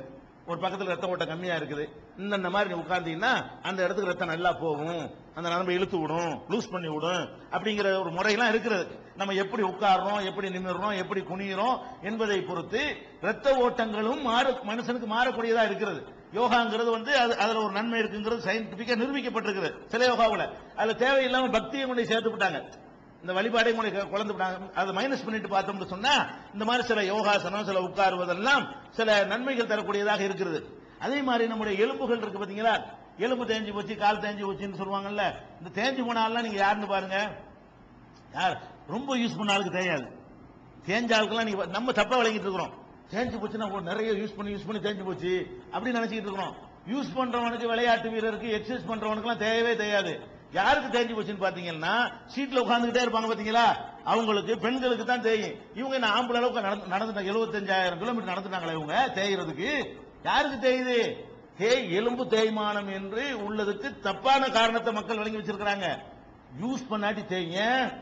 இப்படி செஞ்சுக்கிட்டு இருந்தீங்கன்னா இந்த மூட்டுல ஒரு பசை இருக்கிறது, அந்த பசை என்ன செய்யும், அப்படி ஒரு ஃப்ரீயா இருக்கும். அதாவது என்ன போடுற மாதிரி, கிரிஸ் போட்ட மாதிரி, கிரிஸ் போட்டீங்கன்னு வைங்களா, பார்டர்ஸ்ல எப்படி சுத்தனா என்ன செய்யாது, கிரிஸ் சத்தம் வராதா இல்லையா, அந்த கிரிஸ் மாதிரி இருக்கும். நீங்க யூஸே பண்ணாம வச்சுட்டீங்கன்னா அந்த கிரிஸ் வந்து காஞ்சி போயிடும், கிரிஸ் ஹீட் ஆகாது. காஞ்சி போன பிடிங்கும் போது அதை உடச்சிட்டு வந்துடும், அப்பதான் தேயும். தேய்றது காரணம் என்ன, எண்ணெய் இல்லாம போட்டுக்கிட்டு மிஷின் அடிச்சு என்ன செய்யும், தேயும். எண்ணெயை போட்டு அடிச்சா தேயாது, கம்மியா தேயும். கிரிஸ் போட்டு அடிச்சா தேயாதுல. அப்ப இந்த முட்டு வலி தேயிற ஆட்கள் யாருன்னு பாத்தீங்கன்னா, முதுகுல தேஞ்சு போச்சுமாங்க. என்னடா முதுகுல தேய்றதுக்கு குனிஞ்சு எக்ஸசைஸ் பண்ணிட்டு இருந்தானா, இல்லங்க உட்கார்ந்ததான் இருக்கிறேன். உட்கார்ந்து இருந்தா ஏன் தேயுது, உட்கார்ந்தாதான் தேயும். வணங்குதா, மூவ்மெண்ட் இருந்தா தேயாது. அந்த எலும்புகளுக்கு மூவ்மெண்ட் வேலைகள் கொடுத்து கொண்டு இருந்தால் தேய்வது கிடையாது. தப்பா விளங்கியிருக்க நிறைய டாக்டர்களுக்கு தப்பா வழங்கியிருக்கிறாங்க. ஆனால் நீங்க எடுத்து சர்வே புள்ளி வரது பாத்தீங்கன்னா, தேஞ்ச ஆட்கள்லாம் யாருன்னு பாத்தீங்கன்னா சும்மா இருக்கிறாங்க, தேயாத ஆட்கள்லாம் யாருன்னு பாத்தீங்கன்னா வேலை செய்யற ஆளுங்க, ஓடுறவன், நடக்கிறவன், ஆடுறவன், எக்ஸசைஸ் பண்றவன், உடற்பயிற்சி செய்யறவன், மூட்டை தூக்குறவன், அவனெல்லாம் ஆஸ்பத்திரியில் வந்து ஐயா எலும்பு தேஞ்சு போச்சுன்னு வரவே மாட்டேங்கிறான். யாரா எலும்பு தேஞ்சிச்சுன்னா உட்கார்ந்துட்டு இருக்கிறவன், பொம்பளைகள், அந்த கடின வேலைகள் செய்யாதவர்கள், உடம்பு குனிஞ்சு நிமிந்து கூட்டப்பெருக்க செய்யாதவங்களுக்கு என்ன செய்யறது, தேயிற காட்சி பாக்குறீங்க. அப்ப அத வந்து இப்ப என்ன செய்யுது இஸ்லாம், என்ன செய்யுதுன்னா, தொழுகையில நீங்க செய்றீங்கல்ல, நிக்கிறீங்க, ஒரு ஸ்டடியா நிக்கிறீங்க, ஒரு ஸ்டடியா கொஞ்ச நேரம் நிக்கிறது கூட ஒரு விதமான ஒரு ட்ரைனிங் தான். அதை விட்டுருங்க, அப்படி குனிகிறீங்க. குனியும் பொழுது இந்த மூட்டுகள், அதெல்லாம் எல்லா மூட்டும் இருக்குது, அதிகமான மடிப்புகள் எங்க இருக்குது, அந்த மூட்டுல இருக்கிறது. அப்படி அந்த குனியக்கூடிய நேரத்தில் அந்த எலும்பு குனிஞ்சு நிமிந்து செய்யும் பொழுது ஒரு போதுமான அளவுக்கு, ஒரு நாளைக்கு வந்து சுண்ணத்து ஒரு 50 தடவை நீ செஞ்சுட்டேன்னு வைங்கள, 50 தடவை குனிஞ்சு பிரிச்சு செய்றீங்கன்னு வைங்களேன், தேயாது, அது கிரிஸ் மாதிரி போய்க்கணும். அது கிரிஸ் போட்ட மாதிரி மூவ்மெண்ட் என்ன செய்யும், ஃப்ரீயா ஆயிக்கிறோம். அந்த மாதிரி எல்லாம் இருக்குன்னு சொல்றாங்க. யார் விஞ்ஞானிகள் சொல்றாங்க, எலும்புகளுக்கு நல்ல எக்ஸசைஸ் இருக்குன்னு சொல்றான். அதே மாதிரி அப்படி முழுசா குனியக்கூடிய நேரத்தில் நரம்புகள்லாம் அப்படி இழுக்கும், நரம்புலாம் டெம்பரா வரை நிக்கிறோம்ங்கறாங்க. சொன்ன முறையில் நம்ம நின்றோம்னு சொன்னா எல்லா எலும்புகளும் அப்படி இழுத்து விடுற மாதிரி இருக்கும். இழுத்தா என்ன செய்யும், இழுத்து விடும்போது அதுல ஒரு ரத்த ஓட்டம் நல்லா பாயும். அது மாதிரி வந்து நம்ம சஜிதா செய்யறோம்ல, சஜிதா செய்யும் பொழுது நல்ல ஃப்ரெஷ்ஷா ரத்தம் கலக்கி பாயும். குறிப்பா இந்த இடத்துல எல்லா சைத்தான் இருக்கான்னு நான் அன்னைக்கு சொல்லியிருக்கிறேன். மனிதனுடைய அந்த முன்பகுதி மூளை இருக்கு பாத்தீங்களா, அதுதான் எல்லா விதமான தீய எண்ணங்களும் வருகிறது. அதுக்கு ஃப்ரெஷ்ஷா ஒழுங்கா ரத்தம் பாஞ்சிக்கிட்டு கரெக்டா அது வேலை செய்ய ஆரம்பிச்சுன்னா கெட்ட எண்ணங்கள்லாம் குறையும். அப்ப மூளைக்கு ஒழுங்கான முறையில் அப்படி செய்யும் பொழுது ரத்த ஓட்டம் அதுக்கு என்ன செய்யறது, அதிகமாக வரக்கூடியதெல்லாம் இருக்கிறது. அது மாதிரி இந்த குனிய சஜிதாங்கிற முறையில கொஞ்ச நேரம் அப்படி போகும் பொழுது அந்த குடல் என்ன செய்யுது, அப்படி முன்பக்கம் கொஞ்சம் இறங்கி வருது, இப்படி தொங்கிக்கிட்டு இருக்கிறது, இப்படியே வருது. இந்த மாதிரி வந்து இந்த மாதிரி போய்கிட்டு இருக்கக்கூடிய குடலுக்கு வந்து தொப்பை வராது. இப்படி போட்டுட்டு தான் தொப்பை வரும். தொப்பை வர அப்படி முன்னாடி தள்ளிடுறோம்ல, நம்ம தான் ஒரு நாளைக்கு 50 60 முன்னாடி தள்ளி விட்டோம்னு சொன்னா அந்த தொப்பைகளை என்ன செய்யறது, நிறைய இதெல்லாம் வந்து இதுக்காக நம்ம தொழக்கூடாது. சொல்றாங்க. இந்த யோகாசனத்தை சொல்லக்கூடியவர்கள் ஆய்வு பண்ணிவிட்டு இந்த தொழுகை முறையை ஒரு யோகாசனத்தில் உள்ளவன் உன்னிப்பா கவனிச்சான்னு சொன்னா ஒரு மனிதன் ஆரோக்கியமா இருப்பதற்கு இவ்வளவு போதும்ங்கிறான். இதுக்குன்னு தனியாவும் நீ பண்ணாதப்பா, இதுவே உனக்கு போதும், ஆரோக்கியமா நீ திகழ்வதற்கு இந்த அளவுக்கு போதுங்கிற ஒரு நிலையெல்லாம் பார்க்கிறோம். அது மாதிரி வருவீங்க ஒரு கடையில இருக்கிறீங்க வைங்களேன், 5 தடவை 3 தடவை உங்களுக்கு ரிலாக்ஸ் தருவானா? தரமாட்டான். வேலைக்கு போனா சாவடிச்சு போடுவாங்க. இந்த மாதிரி ஒரு கடமை தொழுவ போறேன், சரி போ, ஒரு 10 நிமிஷம் அப்படி ரிலாக்ஸ் ஆகிட்டு வந்த வேலையில் எப்படி ஈடுபாடு இருக்கும்? ஒரு 10 நிமிஷம் எல்லாரும் முதலாளியும் வழங்கி தொழிலாளியும் வழங்கி முதலாளியும் உட்கார்ந்துட்டு எண்ணிக்கிட்டே இருக்கிறான். ஒரு வேலையில உட்கார்ந்துட்டு டென்ஷன் ஆக மாட்டான். பள்ளிக்கூடத்தில் என்ன பண்றான், ஒரு வாத்தியார 4 மணி நேரம் பாடம் நடத்த விட மாட்டான், மாறிக்கிட்டே இருப்பானுவோ. சில பேர் இந்த தலைப்பு நீ இந்த விளையாட்டு பீரியட் அந்த பீரியட் 4 மணி நேரம் கணக்கு போட்டு அடிச்சான்னு வைங்க, அவன் கிறுக்கு பிடிச்சிருவானே. மாணவர்களுக்கு பாடம் நடத்தும் போது கூட இந்த சைக்காலஜி படி என்ன செய்யறான், சோசியலுங்கிறான், அப்புறம் கணக்குங்கிறான், அப்புறம் விஞ்ஞானம்ங்கிறான், சமூக அறிவியலுங்கிறான், அப்புறம் கொஞ்ச நேரம் ரோட்ல போய் விளையாடுறான், விளையாட்டு பிடி வேற விளையாட வேற விட்டுறான். இதுக்கு இப்படி பல விதங்கள்ல பாடத்தை அமைக்கிறான்.